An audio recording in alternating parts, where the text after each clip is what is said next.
Hi friends, आज की इस वीडियो में इंडियन इकोनॉमी और इंडियन फाइनेंशियल सिस्टम के important questions and memory based question answers हम लोग डिस्कस करने वाले हैं। पहला क्वेश्चन है, विच of the following sequences and descriptions of business cycle phases is correctly match. तो यहाँ पे हमें सीक्वेंस दिया गया दोस्तों, और उसके आधार पे हमें बताना है कि कौन से वाला सीक्वेंस बिल्कुल सही तरह से मैच होता है। बिजनेस साइकिल में क्या होता है कि कोई भी बिजनेस जो चलती है वो कुछ फेजेस के थ्रू गुजरती है। ठीक है, तो वही चीजें बिजनेस साइकिल में बताई गई है। तो अलग अलग फेज होते हैं, तो सबसे अच्छा जो फेज है दोस्तों वो बूम फेज माना जाता है। इसकी जो साइकिल्स का जो एक प्रॉपर ऑर्डर होता है, तो ऑर्डर याद करने के लिए मैंने आपको पहले से एक ट्रिक बताई है दोस्तों, बॉर्डर का ट्रिक। ठीक है, इसमें बी आपका हो जाएगा बूम, बी ओ से आपका हो जाएगा बूम, आर से हो जाएगा आपका रिसेशन, डी ई से हो जाएगा आपका डिप्रेशन, और लास्ट आर से हो जाएगा दोस्तों रिकवरी। ठीक है, तो इस स्टेजेस से आप याद कर सकते हैं। बी ओ से हो गया आपका बूम, आर से हो गया आपका रिसेशन, फिर डी से हो गया दोस्तों डिप्रेशन, डी से डिप्रेशन, और आर से हो गया आपका रिकवरी।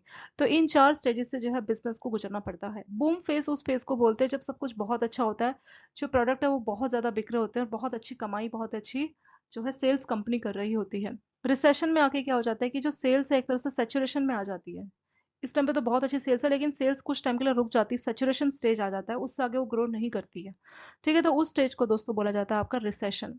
रिसेशन के बाद डिप्रेशन, डिप्रेशन नाम से लग रहा है कि डाउनफॉल स्टार्ट हो गया। इस टाइम पे कंपनी का डाउनफॉल स्टार्ट हो जाता है, और कंपनी की जो प्रोडक्ट है उसकी बिक्री कम हो जाती है, और सेल्स भी डाउन हो जाता है। ठीक है, डिप्रेशन में जो है लॉन्ग टर्म तक जो है कंपनी घाटे की स्टेज में भी रहती है।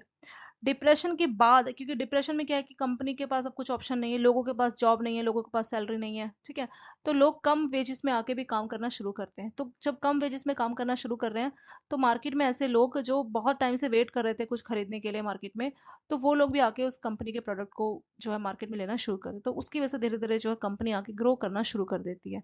तो उस स्टेज को बोला जाता है दोस्तों रिकवरी। ठीक है, तो रिकवरी में क्या है कि कंडीशन, डिप्रेशन मतलब सबसे खराब फेज है, इससे खराब क्या ही होगा, तो उसके बाद धीरे धीरे कंपनी रिवाइव करती है, ग्रो करना शुरू करती है, उसी फेज को रिकवरी फेज बोला जाता है। तो यही बिजनेस साइकिल आपका होता है। बूम फेज क्या होता है? बूम फेज आपका इकोनॉमी का सबसे अच्छा पीक फेज होता है, यहाँ पे सबसे अच्छा कंपनी अर्न कर रही होती है। रिसेशन जो है स्लो डाउन, पीक के बाद एक जैसे बहुत ही हाइट पे आप थोड़ा कम डाउन फेज आएगा ना, तो वो आपका रिसेशन का होता है दोस्तों। तो डाउनफॉल जो है आपका पीक के बाद स्टार्ट होता है, उसी डाउनफॉल को रिसेशन बोला जाता है। डिप्रेशन मतलब लॉन्ग टर्म तक आपका कंडीशन बहुत ज्यादा कंपनी का खराब है, कुछ खास प्रॉफिट जनरेट नहीं कर रही है, घाटे में जा रही है, तो डिप्रेशन स्टेज आता है। रिकवरी मतलब धीरे धीरे कंपनी अपनी ग्रोथ की स्टेज में वापस आना शुरू कर देती है, उस स्टेज को रिकवरी बोला जाता है। ठीक है दोस्तों, तो यहाँ पे आपके जितने भी ऑप्शंस दिए गए हैं उसमें से सिर्फ ऑप्शन नंबर सी बिल्कुल सही ऑप्शन है। जैसे बाकियों में जो स्टेज है, ये जो ऑप्शन है प्रॉपर सीक्वेंस नहीं है, यहाँ पर रिकवरी को पहले लिखा, ये रॉन्ग हो गया। बूम रिसेशन, बूम के बाद रिसेशन आता है, लेकिन यहाँ पर रिकवरी लिख दिया, इसलिए रॉन्ग हो गया। रिसेशन से शुरू कर दे, ये गलत हो गया दोस्तों। याद करने का, बिजनेस साइकिल को याद करने का ट्रिक होता है दोस्तों बॉर्डर। बी ओ से आपका बूम है, आर से रिसेशन है, डी ई से डिप्रेशन है, और आर ई से रिकवरी है। तो यही प्रॉपर सीक्वेंस चलता है। जैसे 1 2 3 4 सीक्वेंस है ना, तो पहला सीक्वेंस है 1 पे बूम, सेकंड पे रिसेशन, थर्ड पे डिप्रेशन, और चौथा नंबर पे आपका रिकवरी। तो ये होती है दोस्तों कंपनी की, किसी भी इकोनॉमी की बिजनेस साइकिल। इस टॉपिक में से बहुत बार क्वेश्चंस आते हैं कि भाई आपका एक मेमोरी बेस्ड टॉपिक है, और 2 3 नंबर का हर बार इसमें से पूछा जाता है, 2 नंबर 3 नंबर। ठीक है, कि बूम फेज में क्या होता है, रिसेशन में क्या होता है, या इसके सीक्वेंस पे क्वेश्चन आ जाता है कि प्रॉपर सीक्वेंस क्या होता है। तो इस तरह से सिंपल सा एक स्लाइड में आपका 2 3 नंबर का क्वेश्चन बना के पूछा जा सकता है। चार ऑप्शंस थे, इसमें से जो सी है वो आपका यहाँ पे करेक्ट आंसर था। और वीडियो को कंटिन्यू करने से पहले दोस्तों, टू हैंड्स की ऐप में आपको जो आपका जेआईबी है या सीआईबी है, उसके सारे के सारे सब्जेक्ट के मैकमिलियन बुक से पूरा का पूरा कोर्स आपको नई बुक के हिसाब से मिल जाता है। जेआईबी के जो आपको चारों के चारों बुक्स हैं, उनका पूरा सिलेबस आपको कवर मिलता है। और टू हैंड्स का आप डाउनलोड कर सकते हैं, और वहाँ से इन वीडियोस को आप देख सकते हैं। इसके अलावा जो इंपॉर्टेंट क्वेश्चन आंसर्स का वीडियो है एग्जाम में रिवीजन के लिए, वो भी काफ़ी हेल्पफुल रहता है, वो भी आप देख सकते हैं। लास्ट में चैप्टर वाइज एमसीक्यू है, रिवीजन पर्पस के लिए, वो भी आपके लिए काफ़ी हेल्पफुल हो जाता है। ये भी आपको टू हैंड्स की ऐप में मिल जाएंगे। तो काफ़ी सारे बेनिफिट्स आपको इस कोर्स से मिल सकते हैं। नेक्स्ट क्वेश्चन देखेंगे, which of the following correctly distinguish between brown field and green field investment. बहुत बार ये टॉपिक में से क्वेश्चन आता है दोस्तों, brown field and green field investment क्या होती है। ग्रीन फील्ड का मतलब होता है कि कंपनी क्या कर रही है, मान लीजिए कोई फॉरेन कंट्री है, वो इंडिया में अपनी एक सब्सिडी सेट कर रही है, तो शुरुआत से वो सारा काम कर रही है, ए टू जेड शुरुआत से नया सेटअप कर रही है, उस इन्वेस्टमेंट को बोला जाता है ग्रीनफील्ड इन्वेस्टमेंट। मतलब बाहर से कोई कंपनी है, मान लीजिए वो कंपनी अपनी इंडिया में एक सब्सिडी खोलना चाहती है, तो वो अपनी एक नई ब्रांच हायर करेगी, सारा काम ए टू जेड स्टार्टिंग से सारा कुछ करेगी, तो उस टाइप की जो इन्वेस्टमेंट है दोस्तों उसको ग्रीनफील्ड बोला जाता है। यहाँ पे स्टार्टिंग से पूरा नया वेंचर सेट किया जाता है कंपनी के द्वारा, और सारा काम ए से लेके जेड तक सारा काम शुरुआत से बिल्कुल नया किया जाएगा कंपनी के द्वारा। वो जो इन्वेस्टमेंट होगी दोस्तों उसको बोला जाता है ग्रीन फील्ड इन्वेस्टमेंट।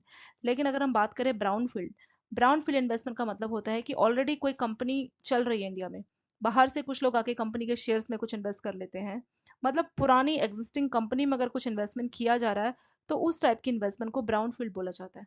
ठीक है दोस्तों, इसमें डिफरेंस है। डिफरेंस क्या है देखिए, ग्रीन फील्ड में पूरा नया वेंचर, अपनी पूरी नई सब्सिडी शुरुआत से नया ओपन किया जा रहा है, तो यहाँ पे मेहनत भी बहुत ज्यादा रहेगी, बाद में बेनिफिट भी काफी अच्छे मिलेंगे।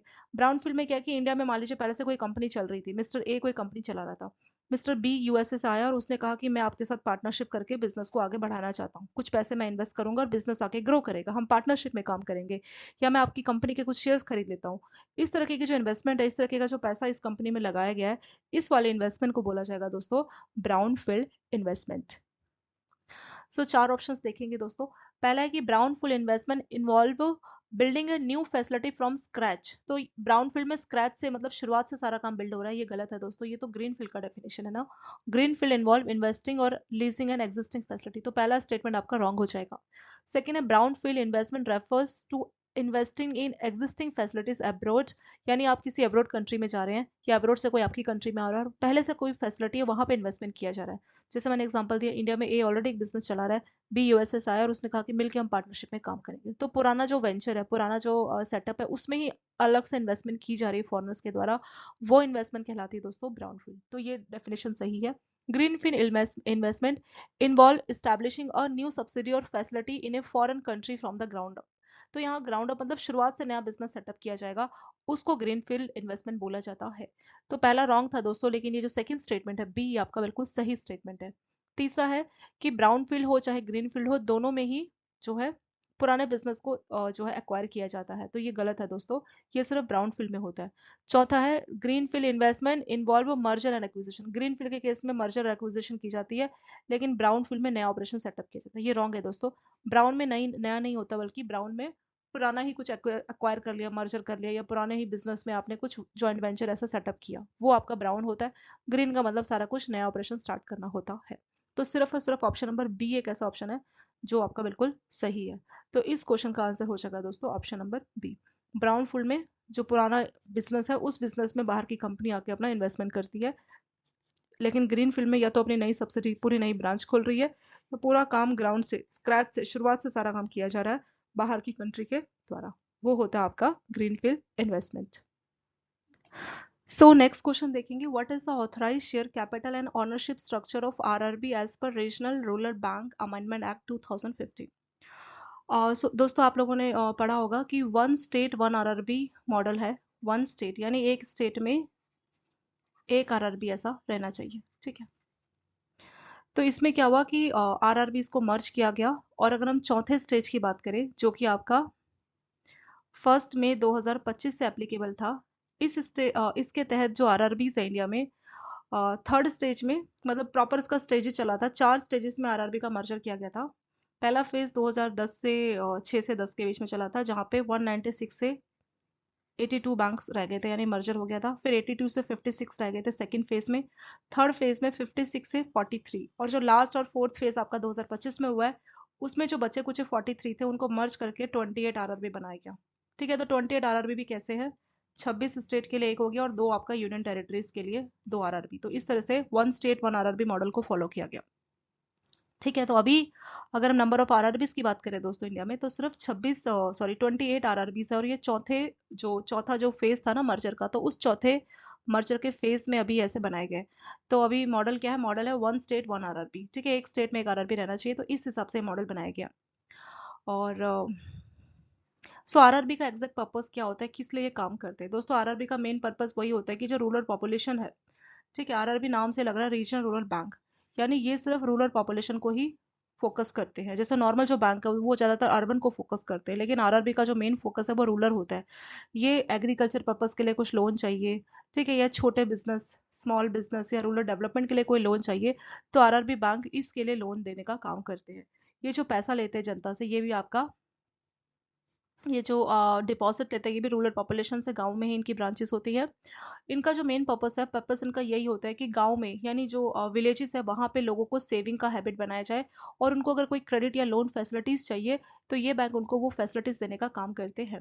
फर्स्ट आरआरबी आपका 1975 में स्टैब्लिश किया गया, और आरआरबी का अगर हम एक्ट की बात करें तो ये आरआरबी एक्ट आपका 1976 में फर्स्ट टाइम बनाया गया, फिर बाद बाद में इसका last time to time amendment भी किया गया, ठीक है। अभी जो लेटेस्ट अमेंडमेंट हुआ दोस्तों, उसके हिसाब से इन आरआरबी बैंकों की जो ऑथराइज्ड कैपिटल है वो कितनी है, वो होनी चाहिए 2000 करोड़। शुरू में जब बैंक बने थे तो उस टाइम पे 5 करोड़ था, ठीक है, लेकिन अगर आप अभी की बात करें, आपको नया लेटेस्ट डेटा याद रखना है दोस्तों, अभी जो आरआरबी बैंक है उनकी ऑथराइज शेयर कैपिटल है आपकी 2000 करोड़। ऑथराइज शेयर कैपिटल का क्या मतलब होता है? इनका मतलब होता है कि इनकी अथॉरिटी दी गई है कि आप शेयर्स इशू कर सकते हैं और इशू करके लोगों से आप पैसा ले सकते हैं, ठीक है। तो वो कितनी है? वो है इनकी 2000 करोड़ रुपए। ये जो 2000 करोड़ रुपए है, इसमें 200 करोड़ शेयर्स इशू कर सकते हैं और एक शेयर्स का प्राइस 10 रुपए रहेगा। तो इस हिसाब से 2000 करोड़ का ऑथराइज कैपिटल है, यानी इनको अथॉरिटी मिली गई है कि शेयर्स को इशू करके आप 2000 करोड़ रुपए ले सकते हैं, ठीक है। ये जो आरआरबी है दोस्तों, उनको कंट्रोल किसके द्वारा किया जाता है? एक तो वहां की स्टेट गवर्नमेंट के द्वारा, दूसरा सेंट्रल गवर्नमेंट के द्वारा, और तीसरा स्पॉन्सर बैंक के द्वारा इनको कंट्रोल किया जाता है। आरआरबी का जो कंट्रोल है दोस्तों, 3 के द्वारा किया जाता है। एक है आपका सेंट्रल गवर्नमेंट, सेकेंड है आपका स्टेट गवर्नमेंट, और तीसरा आपका स्पॉन्सर बैंक। स्पॉन्सर बैंक में अगर हम बात करें, जैसे आपका एसबीआई बैंक है, ठीक है, कैनरा बैंक है, या फिर हमारा, या तीसरा आपका हो गया पंजाब नेशनल बैंक, तो ये सारे स्पॉन्सर्स बैंक होते हैं। सेंट्रल बैंक आपका सेंट्रल गवर्नमेंट हो गया, फिर दूसरा स्टेट गवर्नमेंट हो गया, और तीसरा कंट्रीब्यूशन रहता है इनका स्पॉन्सर्स बैंक का। सेंट्रल गवर्नमेंट का इसका कंट्रीब्यूशन दोस्तों रहता है 50%, ठीक है। स्टेट गवर्नमेंट का रहता है 35%, और बाकी का जो 15% है दोस्तों, वो आपका स्पॉन्सर्स बैंक के द्वारा किया जाता है। और सॉरी, ये 15% दोस्तों स्टेट गवर्नमेंट रहता है, और आपका 35% स्पॉन्सर बैंक के द्वारा किया जाता है, ठीक है। तो ये इस तरह से इसका शेयर होल्डिंग होती है। तो यहाँ पे देखेंगे 4 ऑप्शंस दिए गए हैं। ऑथराइज कैपिटल होती है दोस्तों 2000 करोड़, तो ये वाला ऑप्शन सही है। 50% आपका स्टेट गवर्नमेंट का, सॉरी, सेंट्रल गवर्नमेंट का कंट्रोल रहता है, 15% आपका स्टेट गवर्नमेंट का रहता है, और बाकी का जो 35% बच गया है वो स्पॉन्सर्स बैंक है। स्पॉन्सर मतलब कुछ बड़े बड़े बैंक, जैसे आपका एसबीआई हो गया, पीएनबी हो गया, या कैनरा बैंक, तो कुछ बड़े बड़े गवर्नमेंट जो बैंक है वो इसको स्पॉन्सर बैंक के तौर पे काम करते हैं। आरआरबी का मेन पर्पस यही है कि जो रूरल पॉपुलेशन है, जो जनता है, उनको सपोर्ट देना। उनको अगर पैसा जमा करना है या उनको कोई लोन चाहिए, तो आरआरबी का मेन फोकस, यानी 100% फोकस सिर्फ और सिर्फ रूरल एरियाज ही होता है। इसके नाम में ही रूरल है, तो सिर्फ ये रूरल एरियाज को ही कवर करते हैं। इसके अगर हम ऑथराइज कैपिटल की बात करें दोस्तों, तो 2000 करोड़ होती है। इसके अगर हम शेयर होल्डिंग की बात करें, तो सेंट्रल, स्टेट गवर्नमेंट और स्पॉन्सर्स बैंक जो है, इनका मेजर जो है ऑनरशिप रहता है। सेंट्रल गवर्नमेंट का 50% रहता है, स्टेट गवर्नमेंट का 15% रहता है दोस्तों, और आपका स्पॉन्सर बैंक का सिर्फ और सिर्फ 35% कॉन्ट्रीब्यूशन रहता है। करेक्ट ऑप्शन इसका हो जाएगा ऑप्शन नंबर बी। बाकी जगह पे देखिए 1000 करोड़ का ये रॉन्ग हो जाएगा, 2000 करोड़ करेक्ट है, लेकिन लिखा है कि फुल्ली ये सेंट्रल गवर्नमेंट के द्वारा होते हैं, 100% सेंट्रल गवर्नमेंट का ओनरशिप रहता है, तो ये गलत हो जाएगा, ठीक है। तो बाकी सारे के सारे ऑप्शंस गलत है, सिर्फ और सिर्फ बी आपका सही आंसर है, जिसमें इसकी ऑथराइज कैपिटल है 2000, सेंट्रल गवर्नमेंट का 50%, स्टेट गवर्नमेंट का 15 और स्पॉन्सर बैंक का 35% हो जाता है। दोस्तों कई बार मैं रिवाइज करते करते 2-3 बार एक पॉइंट्स को रिपीट कर देती हूँ, उसका ये फायदा रहता है कि आप लोग भूलते नहीं है, एग्जाम टाइम में आपको अचानक से रिकलेक्ट हो जाता है, ठीक है। तो वही मैं इंटेंशनली ऐसा करती हूँ कि 2-3 बार रिवाइज करवा देती हूँ साथ के साथ, ताकि आपको एग्जाम में याद करने में, ये जो नंबर्स होते हैं याद करने में, आपको कोई दिक्कत ना आए। चलिए नेक्स्ट क्वेश्चन देखेंगे। नेक्स्ट क्वेश्चन देखेंगे, which of the following correctly reflect India's commitment under SDG 13 climate action as announced under COP 26। दोस्तों यहाँ पे सीओपी है ना, सीओपी का फुल फॉर्म होता है conference of parties, conference of parties, ठीक है। इनकी 26 मीटिंग हुई थी, और एसडीजी 13 का मतलब क्या है दोस्तों? एसडीजी का फुल फॉर्म है आपका सस्टेनेबल डेवलपमेंट गोल। अब सस्टेनेबल डेवलपमेंट गोल एग्जैक्टली क्या होते हैं?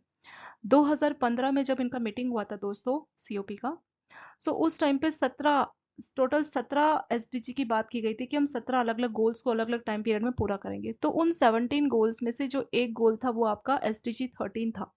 सो एसडीजी 13 जो गोल है यानी सस्टेनेबल डेवलपमेंट गोल 13 है, इसमें क्लाइमेट एक्शन की क्लाइमेट चेंज हो रहा है तो उसके खिलाफ हम लोग क्या एक्शन लेंगे। तो हर कंट्रीज ने बोला था कि हम ऐसा ऐसा करेंगे।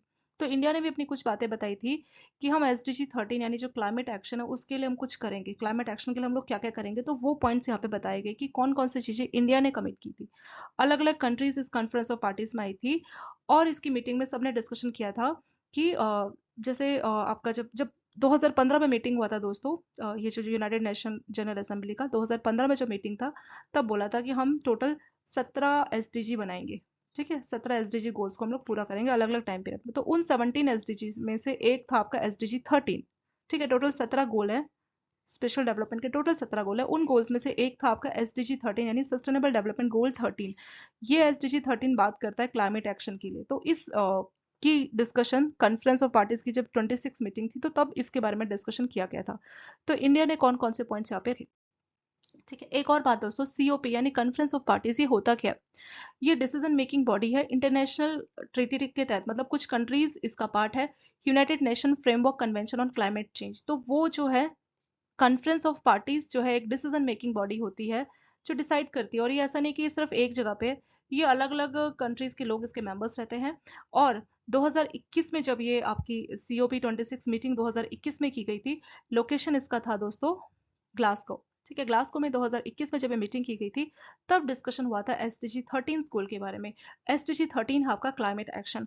तो इंडिया ने भी अपना कुछ ना कुछ कमिटमेंट किया था। तो इंडिया का कमिटमेंट क्या क्या था वो यहाँ पे हमें बताना है, क्या क्या इंडिया ने कमिटमेंट किया था। ठीक है, सो यहाँ पे मैं 4 ऑप्शंस दिए गए दोस्तों। पहले मैं आपको बता देती हूँ कि इंडिया ने एसडीजी 13 के तहत क्या क्या कमिटमेंट किया था, तब हम ये चारों के चार ऑप्शंस को रीड करेंगे और फिर हमारे को आंसर देना बहुत ईजी हो जाएगा। ठीक है, सो इंडिया ने एसडीजी 13 के तहत कमेंट किया था कि हम क्लाइमेट एक्शन को मानते हैं कि हाँ क्लाइमेट के खिलाफ कुछ एक्शन होना चाहिए। तो इंडिया ने प्लेज मतलब होता ना एक शपथ लेना कि हम ऐसा करेंगे। तो इंडिया ने कहा था कि नेट जीरो इमिशन होगा, जो ये कार्बन डाइऑक्साइड या जो ग्रीन हाउस गैसेस होती है इसका इमिशन हम लोग नेट कर देंगे।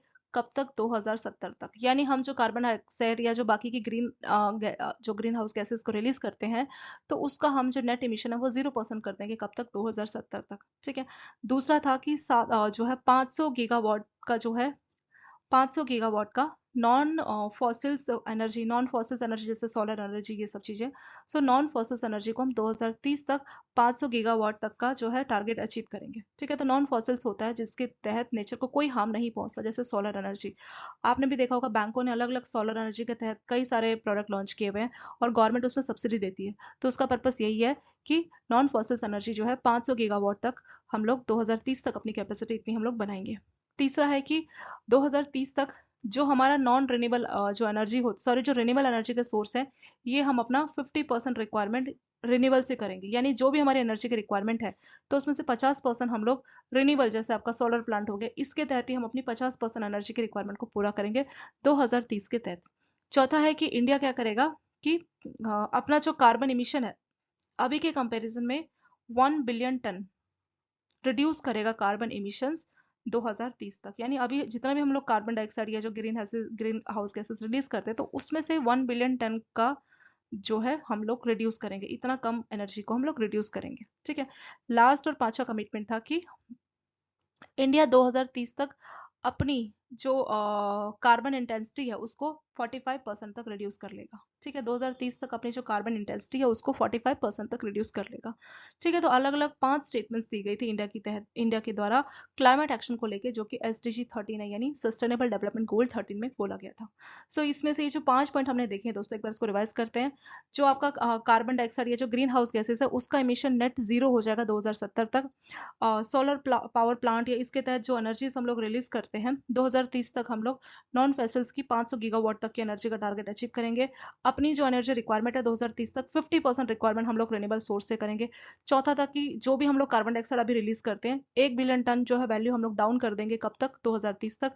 लास्ट था कि जो कार्बन इंटेंसिटी है अपनी इकोनॉमी की उसको 45% तक हम लोग डाउन कर लेंगे 2030 तक। ठीक है, तो ये 5 पॉइंट्स बोले गए। अब ये 5 पॉइंट्स कौन से स्टेटमेंट में मैच करते हैं वही आपका इस क्वेश्चन का करेक्ट आंसर रहेगा। ठीक है, पहला देखेंगे कि इंडिया ने बोला था कि नेट जीरो इमिशन करेंगे 2050, तो ये रॉन्ग हो गया दोस्तों, 2070 तक बोला था, तो पहला स्टेटमेंट हो गया आपका रॉन्ग। सेकंड है India has pledged to achieve net zero emission by 2070, तो पहला पॉइंट सही है। 500 गीगावाट जो है नॉन फॉसिल्स एनर्जी 2030 तक, ये बात भी सही है। 50% जो एनर्जी रिक्वायरमेंट है रिन्यूएबल से हम यूज करेंगे 2030 तक, ये बात भी सही है। कार्बन इमिशन को हम लोग 1 बिलियन तक वैल्यू डाउन कर लेंगे, जितना भी हम अभी कार्बन इमिशन करते हैं 1 बिलियन जो टन है उतना वैल्यू डाउन हो जाएगा 2030 तक, तो ये बात भी सही है। लास्ट है कि जो अपनी कार्बन जो है इंटेंसिटी है उसको हम लोग 45% तक कम कर देंगे 2030 तक। ठीक है, तो ये सारे के सारे पांचों स्टेटमेंट करेक्ट है, इसीलिए ये जो है आपका सही हो जाएगा। तीसरा, इंडिया ने बोला था कि नेट जीरो मिशन 2070 तक जीरो कर लेंगे और फुल्ली हम फॉसिल्स फ्यूल पे डिपेंड हो जाएंगे 2030 तक, तो ये रॉन्ग हो जाएगा दोस्तों। हमने कहा था 500 गीगावाट तक करेंगे, फुल्ली डिपेंड होंगे, ये ऐसा हमने नहीं कहा था, तो ये रॉन्ग हो जाएगा। ठीक है, नेट जीरो इमिशन 2070 तक बात सही है। 50% फॉसिल फ्यूल्स तक, ये बात उसके बाद कार्बन इमिशन 1 मिलियन टन, तो हमने 50% का कुछ नहीं कहा था दोस्तों, हमने कहा था कि 500 गीगावाट तक हम लोग जो है नॉन फॉसिल्स से बनाएंगे, और यहाँ पे फॉसिल्स लिखा है तो इसलिए ये रॉन्ग हो जाएगा। ठीक है, तो ए सी और डी आपका रॉन्ग स्टेटमेंट है, सिर्फ और सिर्फ बी स्टेटमेंट आपका करेक्ट है, तो इस क्वेश्चन का आंसर हो जाएगा दोस्तों ऑप्शन नंबर बी। सो इस क्वेश्चन का करेक्ट आंसर हो जाएगा दोस्तों बी, कि इंडिया ने बोला था कि हम अपना नेट एमिशन 2070 तक नेट करेंगे। ठीक है, तो बी आपका हो जाएगा करेक्ट आंसर।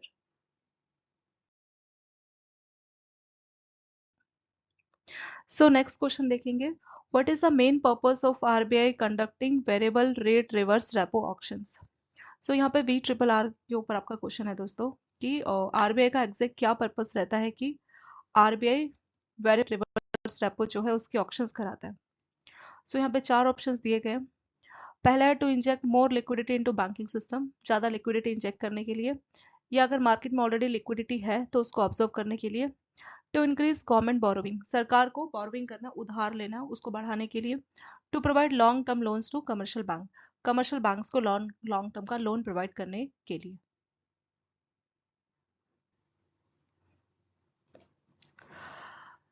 इसका एग्जैक्ट ऑप्शन है दोस्तों, इसका एग्जैक्ट आंसर है option number B, to observe excess liquidity from market. RBI जो है इस टूल को इस्तेमाल करता है ताकि मार्केट से जो एक्सेस लिक्विडिटी है उसको वो कम कर सके, उसको ऑब्जर्व कर सके। थोड़ा सा डिफरेंस देख लेते हैं दोस्तों कि वेरिएबल रिवर्स रेपो जो है नॉर्मल रिवर्स रेपो से किस तरह से डिफरेंट रहता है। रिवर्स रेपो रेट आप ऑलरेडी जानते हैं, रिवर्स रेपो उस रेट को बोला जाता है जब बैंकों के पास एक्सेस जो पैसा होता है, एक्स्ट्रा पैसे बैंक क्या करते हैं आरबीआई के पास रखवाते हैं, और उसके बदले में आरबीआई जो है बैंकों को इंटरेस्ट रेट पे करता है। तो रिवर्स रेपो क्या होता है, ये आपका जो इंटरेस्ट रेट फिक्स पे करता है दोस्तों वो फिक्स रहता है। लेकिन अगर हम बात करें वेरिएबल रेट, तो नाम से लग रहा है वेरिएबल रेट, तो जो आपका वेरिएबल रिवर्स रेपो रेट है ये एक तरह से रिवर्स रेपो का नेक्स्ट वर्जन आप समझ सकते हैं। रिवर्स रेपो में जो इंटरेस्ट रेट है वो आरबीआई की तरफ फिक्स किया जाता है, लेकिन वेरिएबल जो आपका रेट है इसमें क्या होता है कि आरबीआई बैंकों को मौका देता है कि आप डिसाइड करो कि कितना इंटरेस्ट रेट पे किया जाना चाहिए। ठीक है, तो वेरिएबल में क्या होता है कि जो है इसमें बैंकों के द्वारा ऑक्शन कराई जाती है और उसके आधार पे बैंक ही अपना इंटरेस्ट रेट डिसाइड करते हैं कि हमारे पास जो एक्स्ट्रा पैसा है उस पैसे को अगर हम आरबीआई को रखने के लिए देंगे तो किस रेट पे इंटरेस्ट रेट पे हम देंगे, तो इस पे ऑक्शन कराई जाती है और उसके थ्रू जो है रेट डिसाइड किया जाता है। तो इसीलिए ये जो है रेट फिक्स नहीं रहता, ये आरबीआई फिक्स नहीं करता, बल्कि ऑक्शन के द्वारा जो है बैंकर्स खुद डिसाइड करते हैं कि हम किस इंटरेस्ट रेट पे अपना एक्सेस कैश बैंकों को देंगे। अगर देखा जाए वेरिएबल रेट, इसको जनरली आरबीआई के पास कई सारे टूल्स होते हैं मार्केट की लिक्विडिटी को कंट्रोल करने के लिए। रिवर्स रेपो तो एक टूल था ही, पर ये इतना सफिशिएंट नहीं था कि मार्केट में एक्सेस लिक्विडिटी। दोस्तों एक्सेस लिक्विडिटी का मतलब होता है कि लोगों के पास कैश बहुत ज्यादा आ गया, पैसा बहुत ज्यादा आ गया। लोगों के पास ज्यादा पैसा आएगा तो लोग ज्यादा डिमांड करेंगे। ठीक है, वो लोग घर पे नहीं रहेंगे, बाहर जाके कुछ ना कुछ खरीदेंगे, डिमांड करेंगे। तो ज्यादा डिमांड करने से क्या है, बहुत सारे लोग अगर डिमांड कर रहे हैं तो चीजों का प्राइस बढ़ना है, प्राइस के बढ़ने से क्या है, इन्फ्लेशन आती है, मतलब महंगाई बढ़ जाती है। तो उसे इन्फ्लेशन को कंट्रोल करना ही आरबीआई का जिम्मेदारी रहता है। तो आरबीआई इस चीज को इंश्योर करता है कि लोगों के पास ना तो बहुत ज्यादा कैश हो और ना ही बहुत कम कैश हो। अगर बहुत ज्यादा कैश आ गया तो आरबीआई जो है अपना ये टूल यूज करेगा रिवर्स रेपो, जिसके तहत बैंकों का जो एक्स्ट्रा पैसा है आरबीआई बैंकों से बोलेगा तो मार्केट में पैसा लोन के तौर पे मत दो, बल्कि हमारे पास रखवाओ। तो बैंकों को, बैंक क्या कर रहे हैं, पब्लिक को लोन देने से अच्छा उस पैसे को कहाँ रखवा रहे हैं, आरबीआई के पास रखवा रहे हैं, जिसपे आरबीआई उनको रिवर्स रेपो के तहत कुछ इंटरेस्ट पे कर रहा है। तो बैंकों के पास मार्केट में देने के लिए पैसा कम है, लोगों को बैंक कम पैसा देगा तो मार्केट में जो लोगों के पास जो पैसा है वो कम हो जाएगा, तो लिक्विडिटी जो है घट जाएगी। इसीलिए जो है बैंक्स इस टूल का इस्तेमाल करते हैं। सो रिवर्स रेपो तो एक टूल था ही पहले से, लेकिन ये इतना सफिशिएंट नहीं था कि मार्केट की इस लिक्विडिटी को कंट्रोल किया जा सके। तो 2020 में जो है आपका वेरिएबल ट्रिपल आर इस रेट को लाने की बात की गई है और 2021 से एप्लीकेबल हो गया था। यानी इस टूल के तहत ये तो अवेलेबल है ही, इसके तहत वी ट्रिपल आर भी बैंक यूज कर सकता है। तो वी ट्रिपल आर को सॉरी आरबीआई यूज कर सकता है। वी ट्रिपल आर को आरबीआई उस केस में यूज करता है जब मार्केट में लिक्विडिटी बहुत ज्यादा हो जाती है। ये तो ठीक है लिक्विडिटी है, पर अगर लिक्विडिटी बहुत ज्यादा है, रिवर्स रेपो टूल सफिशिएंट नहीं है मार्केट की लिक्विडिटी को कंट्रोल करने के लिए, तो जो एक्सेस लिक्विडिटी उसको ऑब्जर्व करने के लिए वी ट्रिपल आर रेट को आरबीआई इस्तेमाल करता है। इसमें जो इंटरेस्ट रेट है बैंक ऑक्शन के तहत खुद डिसाइड करते हैं कि कितना जो है इंटरेस्ट रेट हमें पे किया जाना चाहिए। सो बी दोस्तों इसका करेक्ट आंसर हो जाएगा। सो वही चीज यहाँ पे एक्सप्रेशन में लिखी गई है कि वी ट्रिपल आर के तहत क्या करते हैं, बैंकों के पास जो एक्स्ट्रा सरप्लस फंड है ना वो आरबीआई के पास रखवाते हैं, लेकिन जो रेट है वो वेरिएबल रहता है। ठीक है, और वो मार्केट के हिसाब से डिसाइड होगा, क्यों? क्योंकि ऑक्शन की जा रही है तो उस हिसाब से रेट डिसाइड होता है। Typically higher than fix reverse repo, जैसे रिवर्स रेपो का रेट क्या रहता है, हमेशा फिक्स रहता है ना। वी ट्रिपल आर का रेट फिक्स नहीं रहता, और ये जो है वी ट्रिपल आर में इंटरेस्ट रेट बैंकों को ज्यादा मिल जाता है as compare to reverse repo के कंपेरिजन। तो मार्केट में अगर लिक्विडिटी की प्रॉब्लम है, रिवर्स रेपो सफिशिएंट नहीं है, तो उस टाइम पे आरबीआई क्या है, वी ट्रिपल आर को भी इस्तेमाल कर सकता है। नेक्स्ट क्वेश्चन देखेंगे, which of the following best explain the behaviour of given goods. तो जो आपको चार ऑप्शंस दिए गए हैं इसमें से गिवन गुड्स का बेस्ट एक्सप्लेनेशन कौन सा है, and why they violate the law of demand. Law of demand generally क्या कहता है कि अगर किसी चीज का प्राइस बढ़ेगा, लॉ ऑफ डिमांड कहता है कि अगर प्राइस बढ़ेगा तो लोग उसकी क्या करते हैं, डिमांड कम करते हैं। क्यों? क्योंकि ज्यादा महंगी चीजें हर कोई एफर्ट नहीं कर सकता। लेकिन आपका जो गिवन गुड्स है उस केस में ये जो लॉ ऑफ आपका डिमांड है ये बिल्कुल वॉयलेट कर जाता है। सो गिवन गुड्स कौन से होते हैं दोस्तों? गिवन गुड्स उन गुड्स को बोलते हैं, ये एक टाइप के लग्जरियस आइटम्स होते हैं। ठीक है, ऐसी चीजें जो लग्जरियस है और अगर इनका प्राइस बढ़ जाता है तो इनकी डिमांड बढ़ जाती है। क्यों? वो इसलिए क्योंकि एक तो इनका सब्स्टिट्यूट अवेलेबल नहीं होता। किसी चीज का प्राइस बढ़ेगा तो लोग क्या करते हैं, उसका सब्स्टिट्यूट ढूंढना स्टार्ट करते हैं। हमेशा ऐसा ही होता है कि कोई चीज अगर महंगी हो जाएगी तो लोग सोचेंगे अरे इतना महंगा हम अफोर्ड नहीं कर पा रहे, तो उसका सब्स्टिट्यूट जो है मार्केट में ढूंढने लग जाते हैं। लेकिन गिवन गुड्स के केस में क्या होता है कि उसका कोई सब्स्टिट्यूट अवेलेबल नहीं है और लोगों के पास अच्छी खासी इनकम होती है। इस वजह से लोग क्या करते हैं, ये जो है इन गुड्स को खरीदने के लिए तैयार रहते हैं, even at high cost, high price, ज्यादा प्राइस होने के बावजूद भी लोग उसको खरीदने के लिए तैयार रहते हैं। तो यहाँ पे चार ऑप्शंस दिए गए दोस्तों, देखिए। पहला यहाँ पे आपका given goods are luxurious items whose demand increase as income increase and price falls. तो यहाँ पे लिखा गया कि गिवन गुड्स उनको बोला जाता है जिसका डिमांड बढ़ जाता है इनकम के बढ़ने से एंड प्राइस के फॉल्स होने से, यानी जब प्राइस घटता है तो इसकी डिमांड बढ़ जाती है। दोस्तों ये वाला ऑप्शन रॉन्ग है। क्यों? क्योंकि गिवन गुड्स के केस में हमेशा ये होता है कि प्राइस के बढ़ने से डिमांड जो है बढ़ जाती है। ठीक है, यहाँ पे लिखा है ना कि प्राइस के घटने से डिमांड बढ़ जाती है, इसीलिए पहला ऑप्शन हो गया इनकरेक्ट। सेकेंड है given goods are inferior goods that become more attractive as their price falls. ये ऐसे गुड्स है जिसका प्राइस घटने से ज्यादा लोगों को अट्रैक्टिव लगता है और लोग ज्यादा खरीदते हैं। ठीक है, तो ये ऑप्शन भी रॉन्ग है दोस्तों, क्योंकि इस केस में क्या होता है कि प्राइस के बढ़ने से लोग उसकी ज्यादा डिमांड करते हैं, क्योंकि ये लग्जरियस आइटम्स रहते हैं और लोगों के पास पैसा है तो लोग इसको हाई रेट पे भी खरीदने के लिए हमेशा तैयार रहते हैं। तीसरा है आपका given goods are commodities whose demand increase when price rise. देखिए यहाँ पे बिल्कुल सही लिखा है कि जब प्राइस बढ़ जाता है तो इनकी डिमांड भी बढ़ जाती है, यानी प्राइस बढ़ गया तो लोगों ने डिमांड करनी शुरू कर दी due to absence of close substitute, क्योंकि ये वो प्रोडक्ट है जिसका कोई सब्स्टिट्यूट अवेलेबल नहीं रहता है। And income effect outweighing the substitute effect, यानी लोगों की इनकम इतनी तो होती है कि वो सब्स्टिट्यूट ना मिलने के बावजूद भी आसानी से इसको खरीद पाते हैं। तो सी आपका बिल्कुल करेक्ट आंसर है दोस्तों। और लास्ट में बोला है कि ये लॉ ऑफ सप्लाई को फॉलो करते हैं, तो ये एकदम रॉन्ग है। ठीक है दोस्तों, तो इसमें से जो ऑप्शन नंबर सी आपका करेक्ट आंसर है। गिवन गुड्स उनको बोला जाता है कि वो गुड्स होते हैं जो लग्जरियस आइटम्स होते हैं और जब इनका प्राइस बढ़ता है, जनरली हम लोग क्या बोलते हैं, जब चीज महंगी होगी तो लोग उसको कम खरीदेंगे, लेकिन गिवन गुड्स एक अपोजिट होता है। इसमें इसका प्राइस बढ़ने पे लोग इसकी ज्यादा डिमांड करते हैं, प्राइस बढ़ेगा तो लोग और महंगा होके और खरीदते हैं। क्यों? उनको लगता है ये तो लग्जरियस आइटम है, लग्जरियस चीजें होती तो महंगी है, और क्योंकि लोगों के पास पैसा होता है, इनकम होती है, तो वो आसानी से इसको खरीद पाते हैं और इनका कोई सब्स्टिट्यूट भी नहीं होता। जब मार्केट में कोई सब्स्टिट्यूट अवेलेबल नहीं है तो लोगों को ना चाहते हुए भी हाई रेट पर उसको खरीदना ही पड़ता है। ठीक है, तो वही होता है आपका दोस्तों गिवन गुड्स। सो इसका करेक्ट आंसर यहाँ पे हो जाएगा आपका ऑप्शन नंबर सी, ये आपका करेक्ट आंसर हो जाएगा। नेक्स्ट क्वेश्चन है विच of the following statement about the bank rate is correct. तो इसमें से जो स्टेटमेंट दिया गया है दोस्तों, बैंक रेट को लेके कौन सा वाला स्टेटमेंट बिल्कुल सही है। So bank rate is the interest rate at which commercial bank lend money to customers. दूसरा है bank rate is the rate at which RBI buys और डिस्काउंट बिल ऑफ एक्सचेंज। तीसरा बैंक रेट जो है it remains fix and doesn't change with change in policy rate, repo rate और MSF rate. और last है कि bank rate और repo rate जो है वो सेम ही होते हैं और उसको आप इंटरचेंज करके यूज कर सकते हैं। ठीक है, तो ये चार ऑप्शन यहाँ पे दिए गए, इसमें से करेक्ट ऑप्शन कौन से वाला रहेगा। सो पहला bank rate is the rate at which commercial bank lend money to customers. दोस्तों ये गलत है। कमर्शियल बैंक और कस्टमर्स का यहाँ पे कोई सिस्टम नहीं है। बैंक रेट का रोल तभी आता है जब यहाँ पे बैंक रेट ऑफर किया जाता है बैंक्स को, ठीक है, और किसके द्वारा ऑफर किया जाता है, आरबीआई को। तो आरबीआई जो है बैंकों को जो इंटरेस्ट रेट देता है किस टाइम पे, बैंकों के पास कई सारे तरीके होते हैं, जैसे लोगों के पास कई सारे तरीके हैं ना पैसे लेने के, गोल्ड लोन, पर्सनल लोन, कई सारे लोन्स ऑप्शंस रहते हैं। सेम ऐसे बैंकों के पास भी कई सारे ऑप्शंस रहते हैं। बैंक किससे पैसा ले सकते हैं दोस्तों, आरबीआई से लोन ले सकते हैं, ठीक है। तो उसमें से लोन्स के कई सारे तरीके, जैसे पब्लिक के पास कई सारे तरीके होते हैं ना बैंकों से पर्सनल लोन, गोल्ड लोन, किसी भी टाइप का लोन ले सकता है, कई सारे ऑप्शंस रहते हैं। सेम टू सेम बैंकों के पास भी कई सारे ऑप्शंस रहते हैं कि वो आरबीआई से लोन ले सकते हैं। तो उन्हीं सभी ऑप्शंस में से एक ऑप्शंस रहता है दोस्तों बैंक रेट का। बैंक रेट हमेशा क्या रहता है, लॉन्ग टर्म, ठीक है, लॉन्ग टर्म का रेट रहता है। लॉन्ग टर्म के लिए अगर लोन चाहिए आरबीआई से तो बैंक्स ले सकते हैं, लेकिन इसमें कोई कोलेट्रल सिक्योरिटी बैंक नहीं देता है, नो कोलेट्रल, ठीक है, कोई कोलेट्रल सिक्योरिटी नहीं देता है।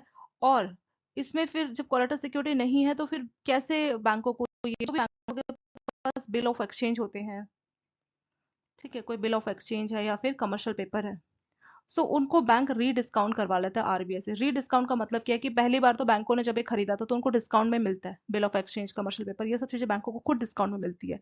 लेकिन बैंकों को अगर पैसा चाहिए लॉन्ग टर्म के लिए तो बैंक ये बिल ऑफ एक्सचेंज और कमर्शियल पेपर आरबीआई से रीडिस्काउंट कराते हैं और बदले में आरबीआई इनको पैसा देता है। तो जो इंटरेस्ट रेट चार्ज करता है आरबीआई बैंकों से, उसी इंटरेस्ट रेट को बैंक रेट बोला जाता है। तो यानी ये एक लॉन्ग टर्म का इंस्ट्रूमेंट है, यानी अगर बैंकों को लॉन्ग टर्म के लिए लोन चाहिए तो वो बैंक रेट के तहत आरबीआई से लोन ले सकते हैं।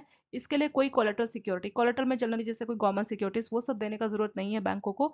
जैसे कोई बिल ऑफ एक्सचेंज है या कमर्शियल पेपर्स है बैंकों के पास, तो उसको वो बैंक आरबीआई से रीडिस्काउंट करवा लेते हैं।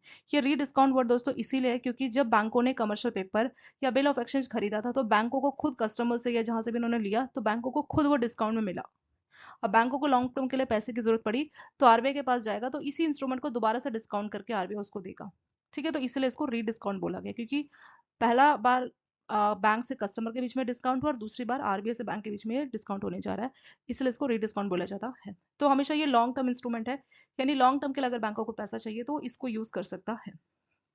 सो पहला ऑप्शन तो वैसे ही रॉन्ग हो गया कि बैंक ये लोन कस्टमर को देते हैं, बैंक नहीं देते बल्कि आरबीआई बैंकों को देते हैं। सेकेंड है bank rate is the rate at which RBI buys or rediscount bill of exchange and is align with marginal standing facility rate. ये बिल्कुल सही है दोस्तों। इस रेट पे आरबीआई रीडिस्काउंट करता है। मैंने आपको दोस्तों भी रीडिस्काउंट का मतलब यहाँ पे बताया कि क्या मतलब होता है। पहली बार तो बैंक ने कस्टमर्स को डिस्काउंट किया, दूसरी बार बैंक आरबीआई से डिस्काउंट करा रहे हैं, इसलिए इसको रीडिस्काउंट बोला जाता है, ठीक है। It is align with marginal standing facility rate. अभी हम समझेंगे दोस्तों कि एमएसएफ रेट एक्जैक्टली क्या होता है। एमएसएफ रेट क्या होता है, ठीक है, तो एमएसएफ रेट आपका शॉर्ट टर्म होता है। अगर शॉर्ट टर्म के लिए या आप बोल सकते हैं कि सिर्फ एक दिन के लिए ओवरनाइट फंडिंग बैंकों को अगर चाहिए तो उस टाइम पे भी बैंक आरबीआई के पास जाके लोन ले सकते हैं, ठीक है। अगर बैंकों को सिर्फ एक दिन के लिए लिक्विडिटी का प्रॉब्लम है, जैसे बोलते हैं ना बस एक दिन के लिए कैश चाहिए, अगले दिन पैसा आने वाला है, तो अगर बैंकों को सिर्फ वन नाइट ओवरनाइट के लिए सिर्फ पैसा चाहिए तो बैंक आरबीआई से वो ले सकते हैं, लेकिन वो फ्री में नहीं मिलेगा। उसके लिए बैंकों को आरबीआई के पास कोलेटरल सिक्योरिटी जमा करनी पड़ेगी, प्लेज कराना पड़ेगा कुछ, तो वो क्या होती है, गवर्नमेंट सिक्योरिटीज। तो यहाँ पे कोलेटरल सिक्योरिटी ऑफर करनी होगी जो कि गवर्नमेंट सिक्योरिटीज होती है। बैंकों को गवर्नमेंट सिक्योरिटीज को सिक्योरिटी मान के एक रात के लिए आरबीआई से फंडिंग मिल जाती है और जो इंटरेस्ट रेट बैंक आरबीआई से चार्ज करता है उसी इंटरेस्ट रेट को एमएसएफ यानी कि मार्जिनल स्टैंडिंग फंड रेट बोला जाता है, मार्जिनल स्टैंडिंग फैसिलिटी रेट बोला जाता है। तो इसमें एक और पॉइंट लिखा है कि ये जो रेट है ये एमएसएफ के साथ अलाइन होता है, यानी जब आपका एमएसएफ रेट बढ़ेगा तो आपका बैंक रेट भी बढ़ जाता है, अगर ये घटेगा तो घट जाता है, ठीक है। तो ये बात भी सही है, तो इसलिए दोस्तों ऑप्शन नंबर बी आपका करेक्ट है। तीसरा देखेंगे, bank rate remain fix and doesn't change with change in policy repo और एमएसएफ। ऐसा नहीं है दोस्तों, रेपो रेट बढ़ेगा तो उस हिसाब से ये भी बढ़ता रहता है, ठीक है। तो जो रेपो रेट है या एमएसएफ रेट है अगर वो बढ़ेगा तो ये रेट भी बढ़ जाता है। ये फिक्स होता है, ये नहीं बढ़ता, तो इसलिए ये ऑप्शन हो गया गलत। लास्ट है कि bank rate and repo rate are exactly the same and use interchangeably. ये बात गलत है दोस्तों। बैंक रेट हमेशा एक लॉन्ग टर्म इंस्ट्रूमेंट होता है, यानी लॉन्ग टर्म के लिए पैसा चाहिए तो बैंक रेट के तहत बिना कोलेटरल सिक्योरिटी के बैंक अपना बिल ऑफ एक्सचेंज या कोई आपका इंस्ट्रूमेंट है उसको डिस्काउंट कराता है। ठीक है, तो इसमें नो कोलेटरल, लॉन्ग टर्म रहता है और कोलेटरल नहीं चाहिए। रेपो रेट में अपोजिट है, ये शॉर्ट टर्म का रहता है, यानी शॉर्ट टर्म के लिए लोन चाहिए तो बैंक रेपो रेट के तहत आरबीआई से लोन ले सकता है, और इसमें कुछ ना कुछ कोलेटरल पक्का देना होता है, जैसे कि गवर्नमेंट सिक्योरिटीज। जैसे एमएसएफ में रहता है ना कि एक रात का फंड है, और रेपो रेट एक रात वाला तो नहीं होता, इसमें शॉर्ट टर्म के लिए 3 महीना 6 महीने के लिए लोन चाहिए, तो उसके तहत बैंक क्या कर सकते हैं, आरबीआई से लोन ले सकते हैं, लेकिन कुछ ना कुछ कोलेटरल ऑफर करना रहता है। तो लास्ट पॉइंट लिखा है कि बैंक रेट और रेपो रेट सेम होते हैं दोस्तों, ये गलत हो जाएगा, क्योंकि बैंक रेट एक लॉन्ग टर्म इंस्ट्रूमेंट है, रेपो रेट एक शॉर्ट टर्म इंस्ट्रूमेंट है। दूसरा बात कि जो आपका बैंक रेट है उसके लिए कोई कोलेटरल सिक्योरिटी ऑफर करने का जरूरत नहीं है बैंकों को आरबीआई के पास, लेकिन रेपो रेट के केस में कुछ ना कुछ कोलेटरल सिक्योरिटी बैंक आरबीआई को जरूर देते हैं, जैसे गवर्नमेंट सिक्योरिटीज। ठीक है, तो ये हो गया आपका ऑप्शन नंबर डी। सो इसमें सिर्फ और सिर्फ आपका ऑप्शन नंबर बी एक करेक्ट आंसर है। सो ये रहा दोस्तों आपका ऑप्शन नंबर बी आपका करेक्ट आंसर है। ठीक है, ये वो रेट होता है जिसमें आरबीआई बैंकों से बिल ऑफ एक्सचेंज या कमर्शियल पेपर को डिस्काउंट कराता है, और ये एमएसएफ के साथ ही रहता है, यानी अगर एमएसएफ रेट बढ़ेगा तो बैंक रेट भी बढ़ जाएगा, अगर ये घटेगा तो ये भी घट जाता है। एमएसएफ आपका 1 नाइट के लिए अगर फंड चाहिए सिर्फ एक दिन के लिए, ओवरनाइट फंडिंग, तो उस केस में आरबीआई से बैंक पैसा लेते हैं, उस रेट को एमएसएफ रेट बोलते हैं। इसके लिए भी कुछ ना कुछ कोलेटरल चाहिए, जैसे गवर्नमेंट सिक्योरिटी। रेपो रेट भी वही है, ये 1 नाइट का तो नहीं रहता, शॉर्ट टर्म के लिए अगर बैंकों को पैसा चाहिए 2 महीना 4 महीना, तो उस केस में बैंक आरबीआई से पैसा ले सकते हैं, तो उस केस में जो है कोलेटरल सिक्योरिटी देनी होगी, जैसे कि गवर्नमेंट सिक्योरिटीज। ठीक है, तो गवर्नमेंट सिक्योरिटीज को RBI as a collateral security के तौर पे बैंकों से लेता है और उसके आधार पे लोन उनको देता है। अगर बात करें आपके बैंक रेट की, तो ये आपका 1 साल से ज्यादा, आपको 2 साल 3 साल के लिए अगर बैंकों को पैसा चाहिए तो बैंक रेट के तहत बैंक आरबीआई से पैसा ले सकते हैं। सो नेक्स्ट क्वेश्चन है, विच of the following statement about प्रधानमंत्री सुरक्षा बीमा योजना इज इनकरेक्ट। इसमें से कौन से वाला स्टेटमेंट इनकरेक्ट है? तो यहाँ पे आपको 4 स्टेटमेंट दिए गए। पहला है दोस्तों, पीएमएसबीवाई जो है आपका एक्सीडेंट डेथ कवरेज रहता है। दूसरा है कि ये सभी रेजिडेंट इंडिविजुअल के लिए, ये 18 से 65 साल वाले सभी के लिए ये ऑप्शन अवेलेबल रहता है। तीसरा ऑप्शन है कि इसका पर्पस है टू प्रोवाइड सोशल सिक्योरिटी, कि जो फाइनेंशियल लॉस एक्सीडेंट की वजह से या डेथ की वजह से या एक्सीडेंट डिसेबिलिटी की वजह से जो लॉस होता है उस लॉस को कवरेज करने का ये सोशल सिक्योरिटी स्कीम है। चौथा और लास्ट ऑप्शन है कि नॉमिनी या जो लीगल हियर्स है उनको लमसम अमाउंट एक्सीडेंट डेथ होने के केस में मिल जाता है इस स्कीम में। ठीक है, तो ये 4 ऑप्शन यहाँ पे दिए गए। चलिए वन बाय इसको देखते हैं। पहला दोस्तों कि ये जो है एक्सीडेंट डेथ कवरेज है, और इसमें जो है टोटल या पार्शियल परमानेंट डिसेबिलिटी हो जाए, ठीक है, तो उस केस में जो है यहाँ पे कुछ पैसा, कुछ लमसम अमाउंट दिया जाता है। जनरली आपका 2 लाख रुपए होता है। अगर टोटल डिसेबिलिटी हो जाए, फुल डिसेबिलिटी हो जाए, ठीक है, या डेथ हो जाए, उस केस में 2 लाख रुपए दिए जाते हैं। लेकिन अगर पार्शियल डिसेबिलिटी मतलब एक हाथ या एक पैर इस तरह से चला गया, तो पार्शियल डिसेबिलिटी के केस में इसमें 1 लाख रुपीज दिए जाते हैं, तो एक लमसम अमाउंट इसमें पे किया जाता है। सो पहला ऑप्शन यहाँ पे करेक्ट है। सेकेंड है कि ये स्कीम सभी के लिए अवेलेबल है, और जो एज है वो आपका 18 से 65 के बीच में रहना चाहिए। दोस्तों ये वाला ऑप्शन रॉन्ग है। एज लिमिट जो रहता है इसका 18 से लेकर 70 के बीच में रहता है, यानी जिनका भी एज 18 से 70 के बीच में है वो लोग बैंक या पोस्ट ऑफिस से इस स्कीम को अवेल कर सकते हैं। और ये जो स्कीम है ये हॉस्पिटल्स के, गवर्नमेंट हॉस्पिटल के थ्रू जो है एनरोलमेंट की जाती है। ये ऑप्शन दोस्तों रॉन्ग हो जाएगा। ठीक है, तीसरा देखेंगे, PMSBI aims to provide social security by offering a safety net against financial loss due to accident, death या disability। ये बात भी सही है कि अगर पर्सन को एक्सीडेंट से डेथ हो गया या डिसेबिलिटी हो गई, तो उस केस में उसको कुछ सोशल सिक्योरिटी के तौर पे कुछ पैसा दिया जाता है। सो ये स्टेटमेंट भी सही है। चौथा और लास्ट स्टेटमेंट है दोस्तों, नॉमिनी और जो लीगल हियर्स होते हैं उनको लमसम अमाउंट पे किया जाता है अगर एक्सीडेंट से डेथ हो जाएगी या डिसेबिलिटी हो जाएगी, तो ये बात भी बिल्कुल सही है। इसमें 2 लाख रुपए तक मिलता है अगर पर्सन की डेथ एक्सीडेंट से हो जाती है या फुल डिसेबिलिटी हो जाती है, जैसे दोनों पैर दोनों हाथ इस तरह से, तो उस केस में 2 लाख दिया जाएगा। पार्शियल डिसेबिलिटी के केस में इसमें 1 लाख रुपए दिए जाते हैं। और एज लिमिट आप लोगों को मालूम है दोस्तों कि 18 से 70 के बीच में इनका एज लिमिट रहता है। इसका जो टाइम का जो कवरेज पीरियड है वो फिक्स रहता है आपका 1 जून से लेके 31 मई। तो 1 जून से लेके 31 मई के बीच में जो है कवरेज दी जाएगी, 1 साल जो आप प्रीमियम करते हैं। हर साल चाहे तो आप इसको ऑटो डेबिट भी करा सकते हैं। ठीक है, तो इसका करेक्ट आंसर हो जाएगा दोस्तों ऑप्शन नंबर बी, सिर्फ बी ऐसा स्टेटमेंट है जो यहाँ पे इनकरेक्ट है 18 to 65 की वजह से, क्योंकि ये एज लिमिट 18 to 70 है।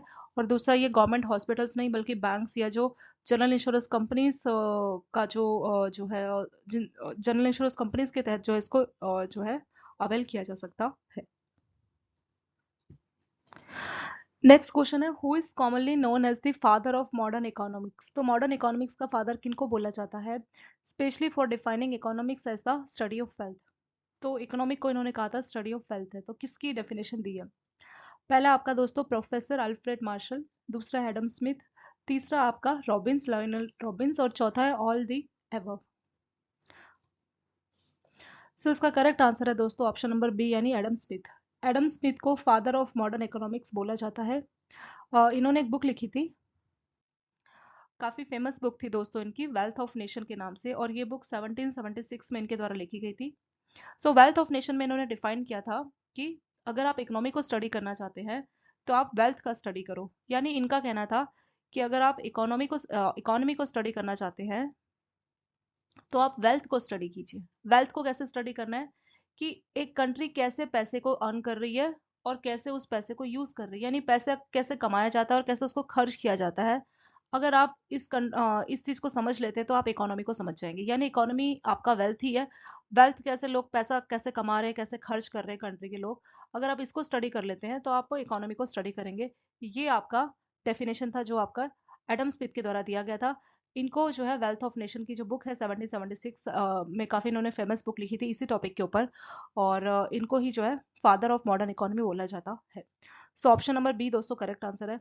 बहुत बार ये पूछते हैं, काफी ज्यादा इंपॉर्टेंट ये आपका है। ठीक है, जो है इस टॉपिक में से सिंपल सा ये क्वेश्चन बहुत बार पूछा जाता है।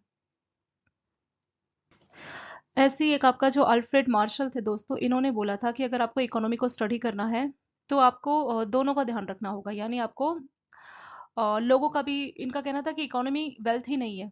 मतलब अल्फ्रेड मार्शल का कहना था कि इकोनॉमी सिर्फ वेल्थ ही नहीं है बल्कि लोगों का भी आपको ध्यान में रखना है। इस इनका डेफिनेशन था कि जो लोग हैं वो कैसे पैसा कमाते हैं और कैसे उस पैसे को इस्तेमाल करते हैं अपने वांट्स, अपनी इच्छाओं को पूरा करने के लिए, अपनी ज़रूरतों को पूरा करने के लिए। ठीक है, तो इनका कहना था कि आप ऑर्डिनरी बिजनेस ऑफ लाइफ में लोगों को स्टडी कीजिए। अगर इकोनॉमी को स्टडी करना है तो लोगों को स्टडी कीजिए, ऐसा अल्फ्रेड मार्शल का कहना था। ठीक है, और इनकी जो डेफिनेशन है, इनकी डेफिनेशन को वेलफेयर डेफिनेशन ऑफ इकोनॉमी बोला जाता है। सो अल्फ्रेड की जो डेफिनेशन है इसको वेलफेयर डेफिनेशन ऑफ इकोनॉमी बोला जाता है। क्यों? क्योंकि ये ह्यूमन वेलफेयर की बात करता है। Welfare definition of economy. ऐसे एक इकोनॉमिस्ट थे दोस्तों आपका रॉबिन्स। तो रॉबिन्स जो डेफिनेशन है, इस इनकी डेफिनेशन को स्कार्सिटी बोला जाता है। तो इन्होंने कहा था कि अगर आप इकोनॉमी को स्टडी करना चाहते हैं तो आप लोगों के पास जब चीजें बहुत कम होती है, स्कार्सिटी होती है, तो स्कार्सिटी के टाइम पे लोग कैसे अपनी जरूरतों को पूरा करते हैं। ठीक है, तो लोग कैसे अपनी चॉइसेस करते हैं, कैसे वो अल्टरनेट यूज करते हैं। जैसे आपके पास बहुत कम पैसा है तो कम पैसे में आप कैसे, जैसे कोई घर है मान लीजिए एग्जाम्पल के तौर पे, कोई घर है उस पर सैलरी बहुत कम है, सिर्फ 15,000 रुपए। इतनी कम सैलरी में मान लीजिए 5 लोग उस घर में, मम्मी पापा बच्चा एक, हस्बैंड वाइफ है, तो सिर्फ 15,000 में 5 लोगों का गुजारा कैसे हो रहा है। तो स्कार्सिटी के टाइम पे कैसे फैमिली चल पा रही है, अगर आप उसका स्टडी कर लेंगे तो वही डेफिनेशन है, तो उससे आपका इकोनॉमी का स्टडी हो जाएगा। ठीक है, तो उससे आप इकोनॉमी को डिफाइन कर पाएंगे। ये कहना था आपका रॉबिन्स का। इसीलिए यहाँ पे स्कार्सिटी की बात की जाती है, इसीलिए इनकी डेफिनेशन को स्कार्सिटी डेफिनेशन भी बोला जाता है। यानी जब लोगों के पास लिमिटेड रिसोर्स होते हैं तो लिमिटेड रिसोर्स में लोग कैसे चीजों को चूज करते हैं, कैसे अपनी जरूरतों को पूरा करते हैं, कम होते हुए भी कैसे लोग अपनी जरूरतों को पूरा करते हैं। ठीक है, तो वही इसमें बोला गया है। तो यहाँ पे लोग क्या करते हैं, अल्टरनेट यूज करते हैं। अल्टरनेट, जैसे मार्केट में कोई प्रोडक्ट आप खरीदते हैं, शुगर मान लीजिए शुगर का प्राइस 20 रुपए बढ़ गया, आपकी सैलरी तो 15,000 है ना, ये नहीं बढ़ी, तो अब क्या करना चाहिए? तो लोग शुगर के बदले जैगरी या कोई चीज जो उससे सस्ती है वहां पे मूव कर जाते हैं। तो ऐसे में लोग अल्टरनेट यूज करते हैं। ठीक है, और कैसे लोग चॉइसेस करते हैं, एक तो ये मैंने आपको एग्जांपल दिया कि लोग अल्टरनेट की तरफ शिफ्ट कर जाते हैं। कोई और भी तो चॉइस होगी ना, लोग कैसे चीजों को अपनी चॉइसेस को चेंज करते हैं अपनी स्कार्सिटी के होते हुए। अगर आपने इस चीज को स्टडी किया तो आप इकोनॉमी को स्टडी करेंगे। ये कहना था आपका रॉबिन्स का। रॉबिन्स की डेफिनेशन को बोला जाता है स्कार्सिटी डेफिनेशन। ठीक है, तो ये अलग अलग टाइम पे आपके इकोनॉमिस्ट रहे हैं जिन्होंने अपने हिसाब से इकोनॉमी को डिफाइन किया हुआ है। नेक्स्ट क्वेश्चन है दोस्तों, विच of the following statement about economic system is correct. तो इकोनॉमिक सिस्टम को लेके कौन सा वाला स्टेटमेंट बिल्कुल करेक्ट है? पहला यहाँ पे आपका lazy fair economy is a pure command economy where the government control all economic decision. पहला ऑप्शन ये है. Socialist economy relies on government ownership of resource and central planning to address economic questions. तीसरा है pure market economy has never existed, but 19th century England was example of complete command economy. Last option है दोस्तों, mixed economies have no government involvement in economic decisions. तो ये चार options आपको यहाँ पे दिए गए. सो इसमें से कौन सा वाला स्टेटमेंट बिल्कुल करेक्ट है? चलिए वन बाय वन देखेंगे. आपका जो पहला ऑप्शन है दोस्तों, आपका लेजेस फेयर इकोनॉमी. इस इकोनॉमी को, लेजेस फेयर इकोनॉमी का मतलब है कि गवर्नमेंट का मिनिमम इंटरवेंशन, यानी यहाँ पे ज्यादा गवर्नमेंट इंटरवेंशन नहीं देती. मिनिमम गवर्नमेंट इंटरवेंशन यानी ज्यादातर जो डिसीजंस है वो प्राइवेट प्लेयर्स ही ले लेते हैं. मार्केट के जो प्राइवेट प्लेयर्स है, बिजनेसमैन है, वही बड़े बड़े डिसीजन ले लेते हैं. गवर्नमेंट का कुछ खास कंट्रोल नहीं होता है. यहाँ लिखा है कि जो लेजे फेयर है ये आपका प्योर कमांड इकोनॉमी होती है. दोस्तों कमांड इकोनॉमी उस इकोनॉमी को बोला जाता है जहाँ पे गवर्नमेंट का सारा कंट्रोल होता है. ठीक है, ये बिल्कुल इसका अपोजिट होता है. लेजे फेयर और जो कमांड है बिल्कुल अपोजिट है. क्यों? क्योंकि लेजे फेयर में सारा कंट्रोल प्राइवेट का है, लेकिन अगर हम बात करें कमांड इकोनॉमी की, तो यहाँ पे सारा गवर्नमेंट का कंट्रोल होता है. सो पहला स्टेटमेंट है कि जो लेजर फेयर इकोनॉमी है वो कमांड वाली इकोनॉमी होती है जहाँ पे गवर्नमेंट सारी चीजों को कंट्रोल करती है. तो दोस्तों ये ऑप्शन इनकरेक्ट है. क्यों? क्योंकि लेजर फेयर इकोनॉमी का मतलब होता है कि यहाँ पे प्राइवेट प्लेयर्स ही सारा डिसीजन लेते हैं, गवर्नमेंट का कम से कम इंटरवेंशन होता है. सेकंड देखेंगे आपका. सेकंड है आपका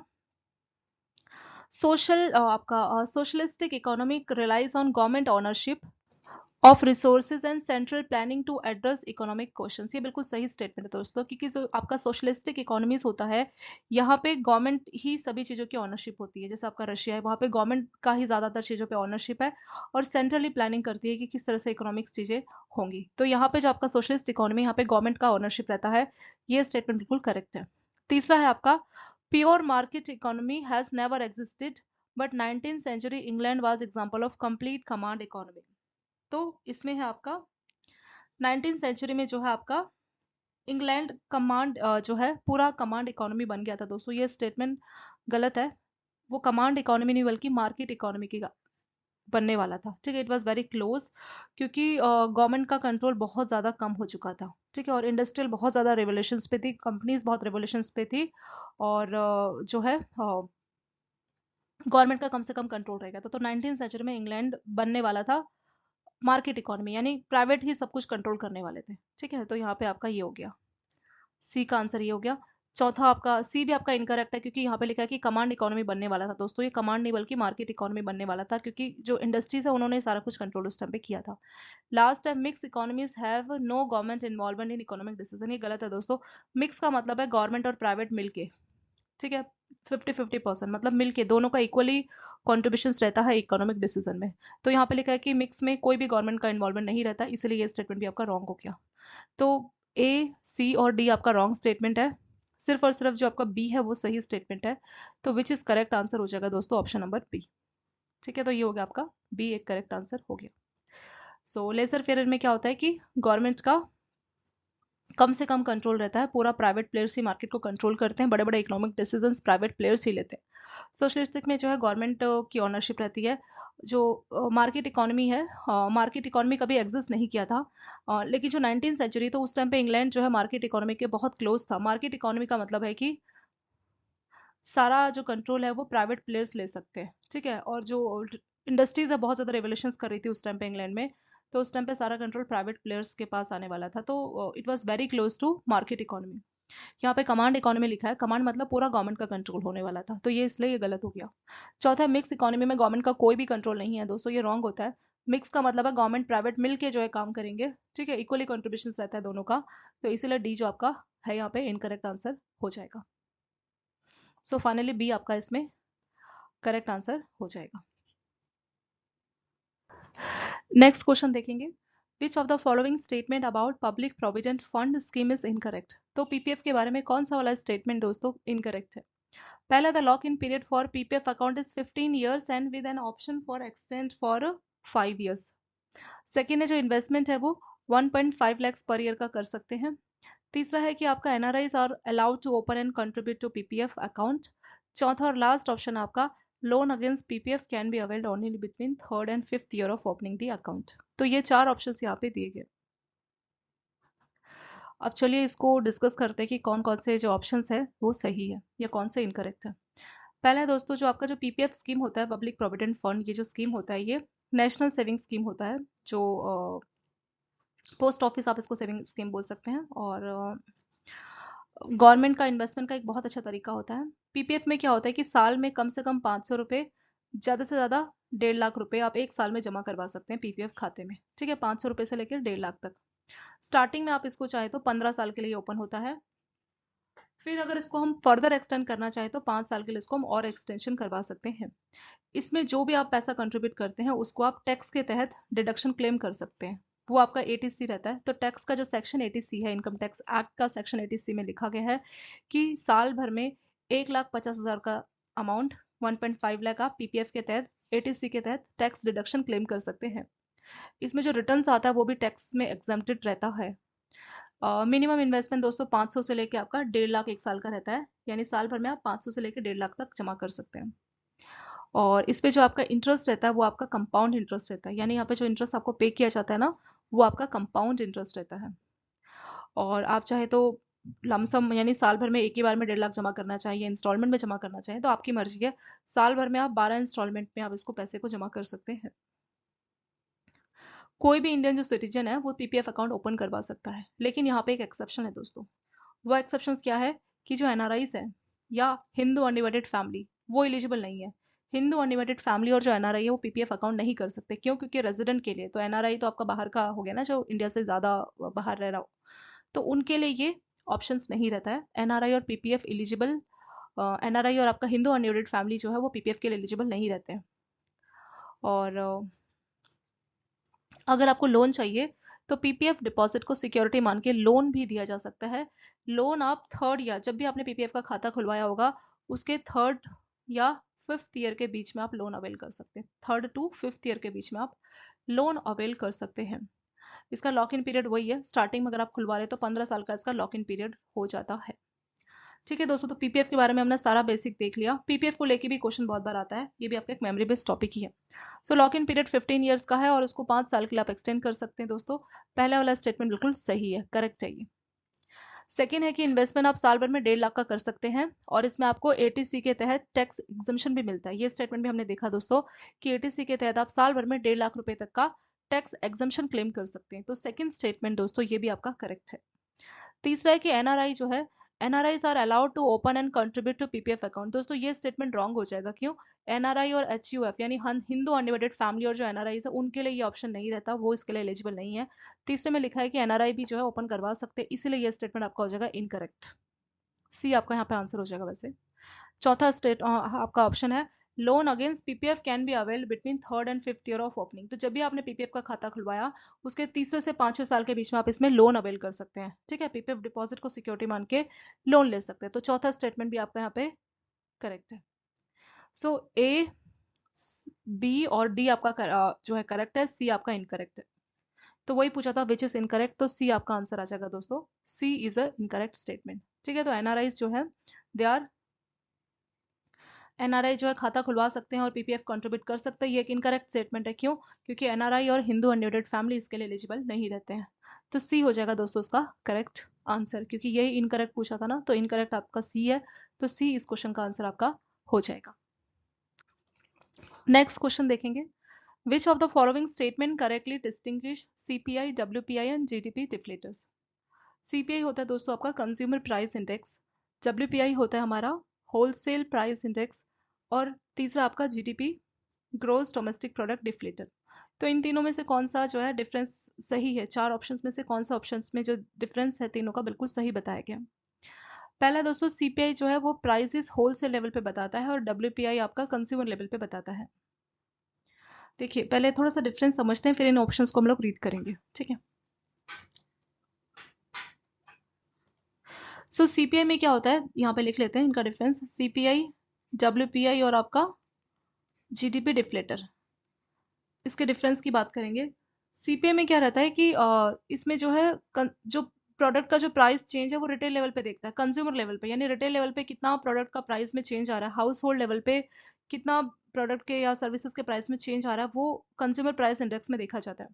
होलसेल प्राइस इंडेक्स में नाम से लग रहा है होलसेल लेवल पे, तो यहाँ पे होलसेलर को क्या प्राइस पड़ रहा है, होलसेल लेवल पे कितनी इन्फ्लेशन आई है, ठीक है। तो यहाँ पे होलसेल, क्योंकि होलसेलर सामान बना के मतलब कोई फैक्ट्री में सामान बनता है, फैक्ट्री से ये कहाँ जाता है दोस्तों, होलसेलर के पास जाता है, ठीक है। फिर होलसेलर खरीद के अलग अलग दुकानों में रिटेलर्स के पास उसको बेचता है। तो कंज्यूमर प्राइस इंडेक्स में जो हाउस होल्ड है, रिटेल लेवल पे क्या प्रोडक्ट के प्राइसेस में चेंज आ रहा है, तो कंज्यूमर प्राइस इंडेक्स उस चीज को कवर करता है। होलसेल प्राइस इंडेक्स में इस चीज को देखा जाता है कि होलसेल लेवल पे प्राइस में कितना चेंजेस आ रहा है। तीसरा आपका जीडीपी डिफ्लेटर। जीडीपी डिफ्लेटर में क्या आता है दोस्तों, यहाँ पे ये आपका सिर्फ जो डोमेस्टिक प्रोडक्ट है, डोमेस्टिक मतलब इंडिया के अंदर जो प्रोडक्ट या सर्विसेज बने हैं, सिर्फ उनको ही कवर करता है कि उनके प्राइसेस में कितना चेंज आ रहा है। Price change of all domestic final goods and services, तो डोमेस्टिक लेवल पे जो गुड्स और सर्विसेज है उसके प्राइस में क्या चेंज आ रहा है, वो जीडीपी डिफ्लेटर में देखा जाता है। तो यही डिफरेंस है दोस्तों CPI, WPI and GDP deflator का, ठीक है। तो सीपीआई में क्या होता है, सीपीआई में पहला ऑप्शन देखेंगे, सीपीआई में होलसेल लेवल पे प्राइस चेंज है दोस्तों, तो ये रॉन्ग हो जाएगा, क्योंकि सीपीआई में रिटेल लेवल पे यानी आम जनता को प्रोडक्ट कितना महंगा मिल रहा है, आम जनता को कितनी इन्फ्लेशन झेलनी पड़ रही है, ठीक है। तो उस चीज को यहाँ पे देखा जाता है। CPI and WPI are monthly measures and GDP deflator is quarterly and include only goods traded internationally। दोस्तों ये बात सही है, CPI और WPI मंथली बेसिस पे इसकी फ्रिक्वेंसी जो होती है ना, ये जो इंडेक्स कैलकुलेट किया जाता है ये मंथली बेसिस पे होता है। ये आपका क्वार्टरली भी हो सकता है और एनुअली भी हो सकता है, ये बात बिल्कुल सही है, ठीक है। ये पॉइंट सही है, जीडीपी डिफ्लेटर क्वार्टरली या एनुअली हो सकता है, लेकिन जीडीपी में सिर्फ उन्हीं गुड्स को देखा जाता है जो इंटरनेशनल ट्रेड करते हैं। तो इस इंटरनेशनल की वजह से सेकंड ऑप्शन रॉन्ग हो गया, क्योंकि जीडीपी में सिर्फ जो डोमेस्टिक गुड्स है, सर्विसेज है, सिर्फ उनको ही कवर किया जाता है, ना कि इंटरनेशनल प्रोडक्ट या सर्विसेज को। सो इंटरनेशनल की वजह से सेकंड ऑप्शन आपका रॉन्ग हो गया। तीसरा दोस्तों, सीपीआई मेजर्स रिटेल इन्फ्लेशन, जो हाउस होल्ड है उनकी क्या इन्फ्लेशन है, उनको कितनी महंगी पड़ रही है प्रोडक्ट का प्राइस, तो वो सीपीआई में देखा जाता है। WPI capture wholesale, wholesale level पे क्या प्राइस चेंज आ रहा है, होलसेलर को प्रोडक्ट के प्राइस में कितना चेंज देखने को मिल रहा है, तो डब्ल्यूपीआई में उसको कैलकुलेट किया जाता है। जीडीपी डिफ्लेटर में सिर्फ जो प्राइस चेंज है, जो डोमेस्टिक यानी इंडिया के अंदर जो प्रोडक्ट या सर्विसेज बने हैं, सिर्फ उनके प्राइस चेंज में देखा जाता है आपका जीडीपी डिफ्लेटर, ठीक है। तो ये बात बिल्कुल सही है। तो ये दो स्टेटमेंट आपके रॉन्ग थे, लेकिन सी आपका करेक्ट स्टेटमेंट यहाँ पे हो जाएगा। लास्ट है CPI and WPI include service and GDP deflator include only goods, ये रॉन्ग है दोस्तों, ऐसा कुछ बोल नहीं सकते। सीपीआई में आपका गुड्स या सर्विसेज दोनों ही होता है, ठीक है, लेकिन होलसेल लेवल पे आप कोई सर्विस तो नहीं ले सकते ना, होलसेल लेवल पे कैसे आप सर्विस लेंगे, तो सर्विस आपका ज्यादातर सीपीआई यानी रिटेल लेवल पे ही रहता है। सो डब्ल्यूपीआई पे आपके गुड्स रहते हैं, यहाँ पे गुड्स और सर्विसेज जो सिर्फ इंडिया के अंदर ही डोमेस्टिक लेवल पे यूज किए जा रहे हैं, और यहाँ पे भी गुड्स और सर्विसेज रहता है। तो यहाँ पे लिखा है कि सीपीआई डब्ल्यूपीआई में सिर्फ सर्विसेज होता है, इसलिए ये आपका रॉन्ग हो जाएगा। और जीडीपी में सिर्फ गुड्स होता है, ऐसा कुछ नहीं है दोस्तों, गुड्स या सर्विसेज कुछ भी हो सकता है। सो डी भी आपका रॉन्ग आंसर हो जाएगा। तो जो करेक्ट आंसर है वो सिर्फ ऑप्शन नंबर सी है, इसी वजह से इस क्वेश्चन का आंसर हो जाएगा दोस्तों ऑप्शन नंबर सी, ठीक है। तो सीपीआई में आपका हाउस होल्ड लेवल पे आपका इन्फ्लेशन को देखा जाता है, डब्ल्यूपीआई में आपका होलसेल लेवल पे देखा जाता है, जीडीपी डिफ्लेटर में जो डोमेस्टिक फाइनल गुड्स और सर्विसेज है उनके प्राइस में क्या चेंज देखने को मिल रहा है, वो इसमें देखा जाता है। तो सी आपका हो जाएगा दोस्तों यहाँ पे correct answer. Which of the following best describe India's One Sun, One World and One Grid initiative announced at COP26? तो COP26 कॉन्फ्रेंस ऑफ पार्टीज 26 जो आपका ग्लासगो में हुआ था दोस्तों, वहां पे OSOWOG इसका फुल फॉर्म के ऊपर भी क्वेश्चन आ चुका है दोस्तों। सो वन सन, वन वर्ल्ड और वन ग्रिड, इस इनिशिएटिव का बात किया गया था। तो इसका क्या पर्पस है, तो देखिए दोस्तों, वन सन, वन वर्ल्ड, वन ग्रिड का मतलब है कि यहाँ पे ट्रांसनेशनल सोलर ग्रिड बनाने की बात की गई है। ट्रांसनेशनल सोलर ग्रिड का मतलब होगा कि सोलर एनर्जी एक कंट्री में बनाई जाएगी और उसको डिस्ट्रीब्यूट ऐसी जगह पे किया जाएगा जहां पे इसकी बहुत ज्यादा जरूरत है, ठीक है। तो वही इसका पर्पस है। और नेशनल कैंपेन दोस्तों, ये नेशनल कैंपेन नहीं है, ये ग्लोबल कैंपेन है, तो पहला रॉन्ग हो जाएगा। सेकेंड है, ये ग्लोबल इनिशिएटिव है जिसको इंडिया ने लीड किया है, to create a transnational solar power grid, यानी एक कंट्री से दूसरी कंट्री, एक नेशन से दूसरे नेशन तक सोलर पावर ग्रिड बनाई जाएगी to distribute solar energy efficiently across region ensuring clean electricity reaches area it need the most. तो इंडिया में मान लीजिए किसी एरिया में सोलर एनर्जी बनाई जा रही है, वर्ल्ड के किसी दूसरी जगह पे इसकी जरूरत है, तो इस तरह से सोलर पावर ग्रिड बनाया जाएगा ताकि यहाँ से वहां जो है सोलर एनर्जी को इस्तेमाल किया जाए। तो ट्रांसनेशनल सोलर पावर ग्रिड को सेटअप करने की बात की गई थी, वन सन, वन वर्ल्ड, वन ग्रिड, ठीक है। तो सन एक ही है, वर्ल्ड के अलग अलग हिस्सों में उसकी जो है सन लाइट्स हैं, तो वन वर्ल्ड मतलब पूरे वर्ल्ड को वन की तरह ट्रीट कीजिए, ग्रिड बना के ग्रिड बनाया जाएगा, एक कंट्री में सोलर एनर्जी बनाई जाएगी और दूसरी कंट्री में उसको भेजा जाएगा, ठीक है। तो इस तरह से ग्रिड को सेट करने की यहाँ पे बात की गई थी। तो बी ऑप्शन दोस्तों यहाँ पे करेक्ट आंसर हो जाएगा। Which of the following statement best describe long-term repo operation introduced by RBI in 2022? इन 2020 तो आरबीआई ने लॉन्ग टर्म रेपो ऑपरेशन की शुरुआत की थी 2020 में, तो इसमें से कौन सी स्टेटमेंट सही है? दोस्तों long term repo operation exactly क्या होता है और नॉर्मल जो रेपो रेट है उससे कैसे डिफरेंट रहता है, ठीक है। तो लॉन्ग टर्म रेपो, तो नॉर्मली जो आपको रेपो रेट रहता है वो आपका शॉर्ट टर्म रहता है, यानी 14 डेज से लेके अगर बैंकों को एक साल तक लोन चाहिए तो रेपो के तहत वो लोन ले सकते हैं, यानी आरबीआई के पास लोन ले सकते हैं और आरबीआई उनसे जो इंटरेस्ट रेट चार्ज करता है उसको रेपो रेट बोला जाता है। लॉन्ग टर्म नाम से लग रहा है लॉन्ग टर्म, यानी ये एक साल से ज्यादा 3 साल तक रहता है, यानी अगर इसके ड्यूरेशन की बात करें दोस्तों तो एक साल से 3 साल के बीच में इसका ड्यूरेशन रहता है। इसमें क्या होता है कि आरबीआई बैंकों को लॉन्ग टर्म के लिए लोन देता है और बैंकों को मान लीजिए सिक्योरिटी भी देनी होती है, कोलेटरल सिक्योरिटी के तौर पे कुछ गवर्नमेंट सिक्योरिटीज जो रहती है वो बैंकों को आरबीआई के पास देनी होती है, ठीक है। तो गवर्नमेंट सिक्योरिटीज को सिक्योरिटी मान के आरबीआई बैंकों को लॉन्ग टर्म के लिए लोन देता है, उस पर एक फिक्स इंटरेस्ट रेट चार्ज करता है, उसी इंटरेस्ट रेट को लॉन्ग टर्म रेपो रेट बोला जाता है। इससे बैंकों को क्या फायदा है, अगर बैंकों को लॉन्ग टर्म के लिए कुछ लोन चाहिए, ठीक है, तो वो इस इंस्ट्रूमेंट को यूज कर सकता है। बहुत सारे ऑलरेडी कई सारे इंस्ट्रूमेंट है, पर ये भी एक इंस्ट्रूमेंट ऐड हो गया, इसकी हेल्प से बैंकों को अगर पैसा चाहिए तो आरबीआई की हेल्प वो ले सकता है और लिक्विडिटी की जो प्रॉब्लम है उसको लॉन्ग टर्म के लिए रिजोल्व कर सकता है, ठीक है। अब देखेंगे क्या है ये। पहला, it is a tool for bank to lend to RBI, तो बैंक आरबीआई को लैंडिंग कर रहे हैं दोस्तों, ये रॉन्ग हो जाएगा, ठीक है। और इसमें लिखा है कि वेरिएबल रेट, यहाँ पे वेरिएबल नहीं फिक्स रेट रहता है, ये हो जाएगा आपका रॉन्ग। सेकेंड है, it allows bank to borrow long term fund 1 year and 3 years, हाँ 1 से 3 साल तक आप चाहे तो बैंक चाहे तो आरबीआई से फंडिंग ले सकता है to provide durable liquidity, repo rate पे बैंकों को जो है लोन मिल जाता है और इसमें लिक्विडिटी को लेकर ड्यूरेबल होता है, मतलब लॉन्ग टर्म के लिए लिक्विडिटी मिल जाती है और बैंक अपने पैसे को किसी प्रोडक्टिव सेक्टर में लगा सकते हैं, ठीक है। मिनिस्ट्री ऑफ फाइनेंस के द्वारा इसको इंट्रोड्यूस किया गया दोस्तों, ये रॉन्ग है। ये आरबीआई के द्वारा इंट्रोड्यूस किया गया, ये टेम्पररी अरेंजमेंट है, टेम्पररी नहीं है दोस्तों, क्योंकि लॉन्ग टर्म है तो ये टेम्पररी नहीं होता। बाकी सारे ऑप्शंस आपके इनकरेक्ट है, सिर्फ और सिर्फ बी ऑप्शन आपका यहाँ पे करेक्ट इसमें हो जाएगा, ठीक है दोस्तों। तो इसका आंसर हो जाएगा बी, लॉन्ग टर्म का ऑप्शन है 1 ईयर to 3 ईयर, आरबीआई से बैंक लोन ले सकते हैं, बदले में उनको कोलेटरल सिक्योरिटी के तौर पे अपनी जो गवर्नमेंट सिक्योरिटीज है आरबीआई के पास रखवानी होती है, उन गवर्नमेंट सिक्योरिटीज को आधार मान के आरबीआई लॉन्ग टर्म यानी 1 ईयर 3 ईयर्स तक बैंकों को लोन दे सकते हैं। कोविड के टाइम पे इस प्रोडक्ट को लॉन्च किया गया था आरबीआई के द्वारा। इस टॉपिक में क्वेश्चन बहुत बार रिपीट होता है दोस्तों एफडीआई के ऊपर। व्हाट इज एफडीआई, यानी foreign direct investment. FDI is an investment made in a country. FDI यानी फॉरेन डायरेक्ट इन्वेस्टमेंट एक ऐसी इन्वेस्टमेंट होती है जिसमें बाहर की कंट्री किसी दूसरी कंट्री में इन्वेस्टमेंट करती है, ठीक है, किसी दूसरी कंपनी में इन्वेस्टमेंट करती है उसकी ओनरशिप को कंट्रोल करने के लिए, यानी अच्छा खासा इन्वेस्टमेंट किसी फॉरेन कंट्री के द्वारा किसी दूसरी कंट्री में किया जाता है। क्योंकि इसमें अच्छा खासा कंट्रोल हो जाता है ओनरशिप का, तो वो काफी ज्यादा जॉब्स क्रिएट करना ये सारे काम करती है, तो इसीलिए एफडीआई को इकोनॉमिक ग्रोथ का इंजन माना जाता है, बहुत ही इंपॉर्टेंट की इंजन माना जाता है। इससे क्या है, ग्रोथ भी होती है, इकोनॉमी ग्रो करती है, प्रोडक्टिविटी को बढ़ावा मिलता है और कई सारे लोगों को जॉब मिलती है, तो इसलिए ये एम्प्लॉयमेंट को भी बढ़ावा देता है। सो एफडीआई के कौन से तरीके हैं दोस्तों, अगर कोई बाहर की कंट्री किसी डोमेस्टिक इकोनॉमी में एंटर करना चाहे तो दो ऑप्शन है, एक तो आरबीआई का ऑटोमेटिक रूट है, यानी ऑटोमेटिकली आप कर सकते हो, और दूसरा आपका गवर्नमेंट रूट है। तो इन दो ऑप्शंस के तहत बाहर की कंपनी इंडिया में इन्वेस्ट कर सकती है। एफडीआई को लेके या एफआईआई को लेके बहुत से क्वेश्चंस दोस्तों पूछे जाते हैं, मतलब कई बार ये क्वेश्चन रिपीट हो जाता है, ठीक है। एफडीआई एक ऐसा तरीका है जिसके तहत फॉरेन कंट्री इंडिया की किसी कंपनी में इन्वेस्टमेंट कर सकती है ताकि उसकी ओनरशिप को कंट्रोल कर सके। एफडीआई लॉन्ग टर्म के लिए रहता है, तो इसलिए इकोनॉमी की ग्रोथ में, जॉब क्रिएशन में, प्रोडक्टिविटी में काफी हेल्प करता है, इकोनॉमी की ग्रो में ये काफी हेल्प करता है। इसके दो ऑप्शन है, एक है आपका ऑटोमेटिक और दूसरा आपका गवर्नमेंट रूट होता है।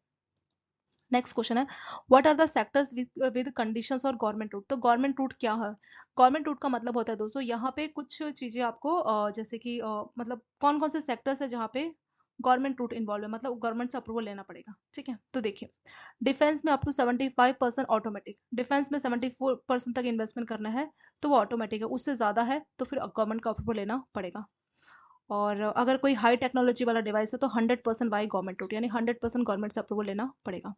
ब्रॉडकास्ट या प्रिंट मीडिया की अगर हम बात करें तो 49% गवर्नमेंट रूट, यानी गवर्नमेंट से अप्रूवल लेना पड़ेगा।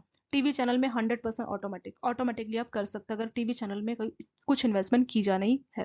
प्रिंट मीडिया में 26% गवर्नमेंट रूट रहता है, यानी 26% तक का रहता है गवर्नमेंट रूट, और बाकी के लिए आपको मतलब 26% तक आप ऐसे कर सकते हैं, अदरवाइज आपको गवर्नमेंट से अप्रूवल लेना पड़ेगा।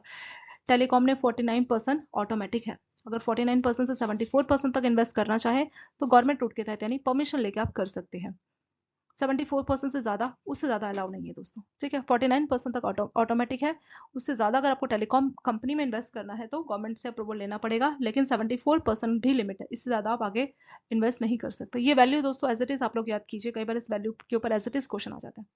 बैंक में 49% तक ऑटोमेटिक है, इससे ज़्यादा 49 से 74% तक गवर्नमेंट का अप्रूवल लेना पड़ेगा। 75% इन्वेस्ट करना है बैंकिंग में तो अलाउ नहीं है दोस्तों, ठीक है।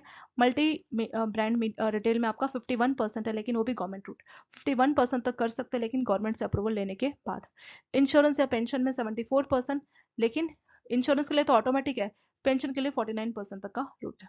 ब्राउन फील्ड कुछ फार्मा में करना है तो 74% ऑटोमेटिक है, और 74 से ज़्यादा चाहिए तो गवर्नमेंट का अप्रूवल लेना पड़ेगा, ठीक है। तो ये कुछ सेक्टर्स हैं, इसको आप सीधे मेमोराइज कीजिए दोस्तों, इसको अलग से मतलब इसको समझा नहीं सकते, क्योंकि पॉइंट्स आपको एज इट इज याद करना है। ये कुछ गवर्नमेंट ने लिमिट बनाई है कि ऑटोमेटिक के तहत इतना आप इन्वेस्ट कर सकते हैं, ऑटोमेटिक से ज़्यादा चाहिए तो गवर्नमेंट का अप्रूवल लेना पड़ेगा, ठीक है। तो automatic route, government route. Automatic में आपको पहले से परमिशन मिली है, इतना तक इन्वेस्टमेंट करना है, कोई परमिशन लेने का जरूरत नहीं है।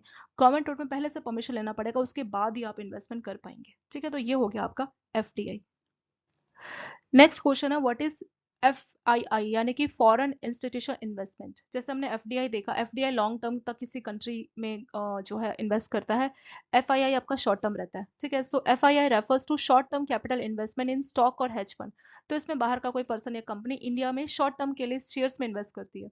इट इज वॉलेटाइल, मतलब अगर मार्केट खराब होगा तो वो अपने शेयर्स बेच के चले जाएंगे। And possibility of capital flight is always high in the case of economic slump. अगर मान लीजिए कोई पॉलिटिकल इशू आ गया, या उनको अगर लगा कि हाँ हमारा पैसा डाउन हो सकता है, तो वो उसको बेच के चले भी जाते हैं। मेन जो पर्पस है FII में वो आपका शॉर्ट टर्म गेन होता है, कि शॉर्ट टर्म में बेनिफिट मिल जाए। Foreign institution investments are companies outside India that offer investment proposal in India. India से बाहर की कंपनीज होती है, इंडिया का कोई जो FII है ये बाहर की कंपनीज होती है, जो वहाँ के इन्वेस्टर्स, जैसे मान लीजिए USA की कोई कंपनी है, USA का कोई इन्वेस्टर्स अगर इंडिया में इन्वेस्ट करना चाहे तो इस कंपनी के तहत वो इंडिया में इन्वेस्ट कर सकता है, FII रूट को इस्तेमाल करके। सो FII हो गया दोस्तों फॉरेन इंस्टीट्यूशन इन्वेस्टमेंट। इसके तहत बाहर की कंपनीज और या बाहर के इन्वेस्टर्स इंडिया में इन्वेस्ट कर सकते हैं, इंडिया के शेयर्स में इन्वेस्ट कर सकते हैं। पर ये शॉर्ट टर्म का ही रहता है, मतलब पर्पस रहता है कि शॉर्ट टर्म गेन हासिल करके बाहर चले जाएंगे, ठीक है। कोई भी पॉलिटिकल प्रॉब्लम आ गया, पॉलिटिकल अनस्टेबिलिटी हो गई या इकोनॉमी का कुछ प्रॉब्लम चल गया, तो फटाफट से FII वाले जो इन्वेस्टर्स है वो अपना इन्वेस्टमेंट बेच के चले भी जाते हैं। अगर हम शॉर्ट में डिफरेंस देखें दोस्तों, FDI और FII, foreign direct investment long term रहता है, यहाँ पे कंपनी की ऑनरशिप को लेने की कोशिश की जाती है। ये शॉर्ट टर्म रहता है, शेयर्स में स्टॉक में इन्वेस्ट किया जाता है, और जैसे ही कुछ प्रॉब्लम होगा तो ये बेच के चले जाते हैं। अगर हम कंपनी की ग्रोथ बोले तो ग्रोथ के लिए, इकोनॉमिक ग्रोथ के लिए काफ़ी अच्छा माना जाता है। ये कोई खास ग्रोथ के लिए नहीं होता, ये काफ़ी वॉलेटाइल है, कुछ प्रॉब्लम है तो ये लोग अपना इन्वेस्टमेंट देके चले जाते हैं, ठीक है। ये जॉब क्रिएशन में, इकोनॉमिक ग्रोथ में काफ़ी ज़्यादा सपोर्ट करता है, इसका कोई खास रोल इसमें नहीं रहता है। नेक्स्ट क्वेश्चन है व्हाट आर 17 SDG गोल्स। दोस्तों जब हमने वो क्वेश्चंस किया था COP26 वाला, तब हमने कहा था कि 13 नंबर का जो SDG गोल है वो क्लाइमेट एक्शन है। तो यहाँ पे क्वेश्चन जो हमने बनाया है देखिए, 13 नंबर वाला क्लाइमेट एक्शन है, ठीक है। ये SDG 13 है, ठीक है। तो वहां पे हमने कहा था कि टोटल 17 SDG गोल्स हैं। तो कौन कौन से 17 SDG गोल्स होते हैं? पहला गोल है नो पॉवर्टी, नो हंगर या जीरो हंगर। हेल्थ अच्छी रहे, अच्छी एजुकेशन मिले, जेंडर इक्वलिटी हो, बराबर का हक मिले, अच्छा पानी और सैनिटेशन हो, ठीक है। क्लीन एनर्जी हो। देखा जाए तो SDG 7 और आपका SDG जो 13 आपका जो 13 है ऑलमोस्ट सिमिलर है, क्योंकि यहाँ पे भी क्लीन एनर्जी की बात की जा रही है, यहाँ पे क्लाइमेट एक्शन की बात की जा रही है, ठीक है। फिर 8 पाए की जो इकोनॉमिक ग्रोथ हो वो अच्छी हो, काम अच्छा रहे, इंडस्ट्री ग्रो करे, इंफ्रास्ट्रक्चर ग्रो करे, वो है आपका SDG 9। 10 है आपका रिड्यूस इनइक्वलिटी, जो भेदभाव उसको कम किया जाए। 11वां है सस्टेनेबल सिटीज रहे। 12वां है कि कंजप्शन या प्रोडक्शन को रिस्पॉन्सिबल बनाया जाए। 13वां आपका क्लाइमेट एक्शन, जिसके तहत इंडिया ने अपने 5 पॉइंट्स बोले थे। लाइफ बिलो वाटर जो है उनको प्रोटेक्शन मिले, जमीन में जो लोगों की लाइफ है उनको प्रोटेक्शन मिले, पीस और जस्टिस रहे, और लास्ट जो 17 गोल है वो partnership to achieve the goals, ठीक है। जैसे इसको एक बार आप रिवाइज कर सकते हैं। कई बार ऐसे क्वेश्चन आता है कि कौन सा SDG का 17 गोल्स में से नहीं है, ठीक है, which is not one of the 17 goals. तो एटलीस्ट एक दो बार आप रिवाइज कर लेंगे इनको कि क्या क्या गोल्स है, तो जो नहीं है आपको देख के याद आ जाएगा कि ये पॉइंट तो नहीं था, ठीक है। मतलब इसमें सारी अच्छी बातें लिखी गई है जो होनी चाहिए। गरीबी ना हो, हंगर ना हो, अच्छी हेल्थ रहे, अच्छा एजुकेशन मिले, इक्वलिटी ना हो, ठीक है, अच्छा पानी मिले, अच्छी एनर्जी मिले, ठीक है, और अच्छा काम मिले, इंफ्रास्ट्रक्चर सही होना चाहिए, और जमीन में जो लाइफ है या वाटर में जो लाइफ है, पीस के साथ लोग रहे, और जो भी गोल्स है उसको अचीव करने के लिए पार्टनरशिप बनी रहे, सिटीज अच्छी रहे, इनइक्वलिटी को कम किया जाए, या कंजप्शन एंड प्रोडक्शन को रिस्पॉन्सिबल बनाया जाए, क्लाइमेट एक्शन लिया जाए। ठीक है, तो ये सारे 17 गोल्स होते हैं। नेक्स्ट क्वेश्चन है व्हाट इज कैमल्स रेटिंग। दोस्तों इसकी फुल फॉर्म के ऊपर भी क्वेश्चंस पूछा जाता है। कैमल्स में जो आपके 6 लेटर्स हैं, सी का मतलब है दोस्तों कैपिटल एडिक्वेसी, ए का है एसेट क्वालिटी, इसमें एम का मतलब है मैनेजमेंट, ई का मतलब है दोस्तों अर्निंग, एल से है आपका लिक्विडिटी और एस से आपका सेंसिटिविटी टू मार्केट रिस्क। तो कैमल्स रेटिंग एक्जैक्टली कंपनी की रेटिंग के बारे में बताता है। पहला है दोस्तों कैपिटल एडिक्वेसी, यानी कंपनी के पास सफिशिएंट कैपिटल है या नहीं है, कुछ रिस्क है तो उस टाइम पे सफिशिएंट कैपिटल होनी चाहिए ताकि वो अपने रिस्क को फेस कर सके। सेकेंड है असेट क्वालिटी, उसके असेट किस क्वालिटी के है।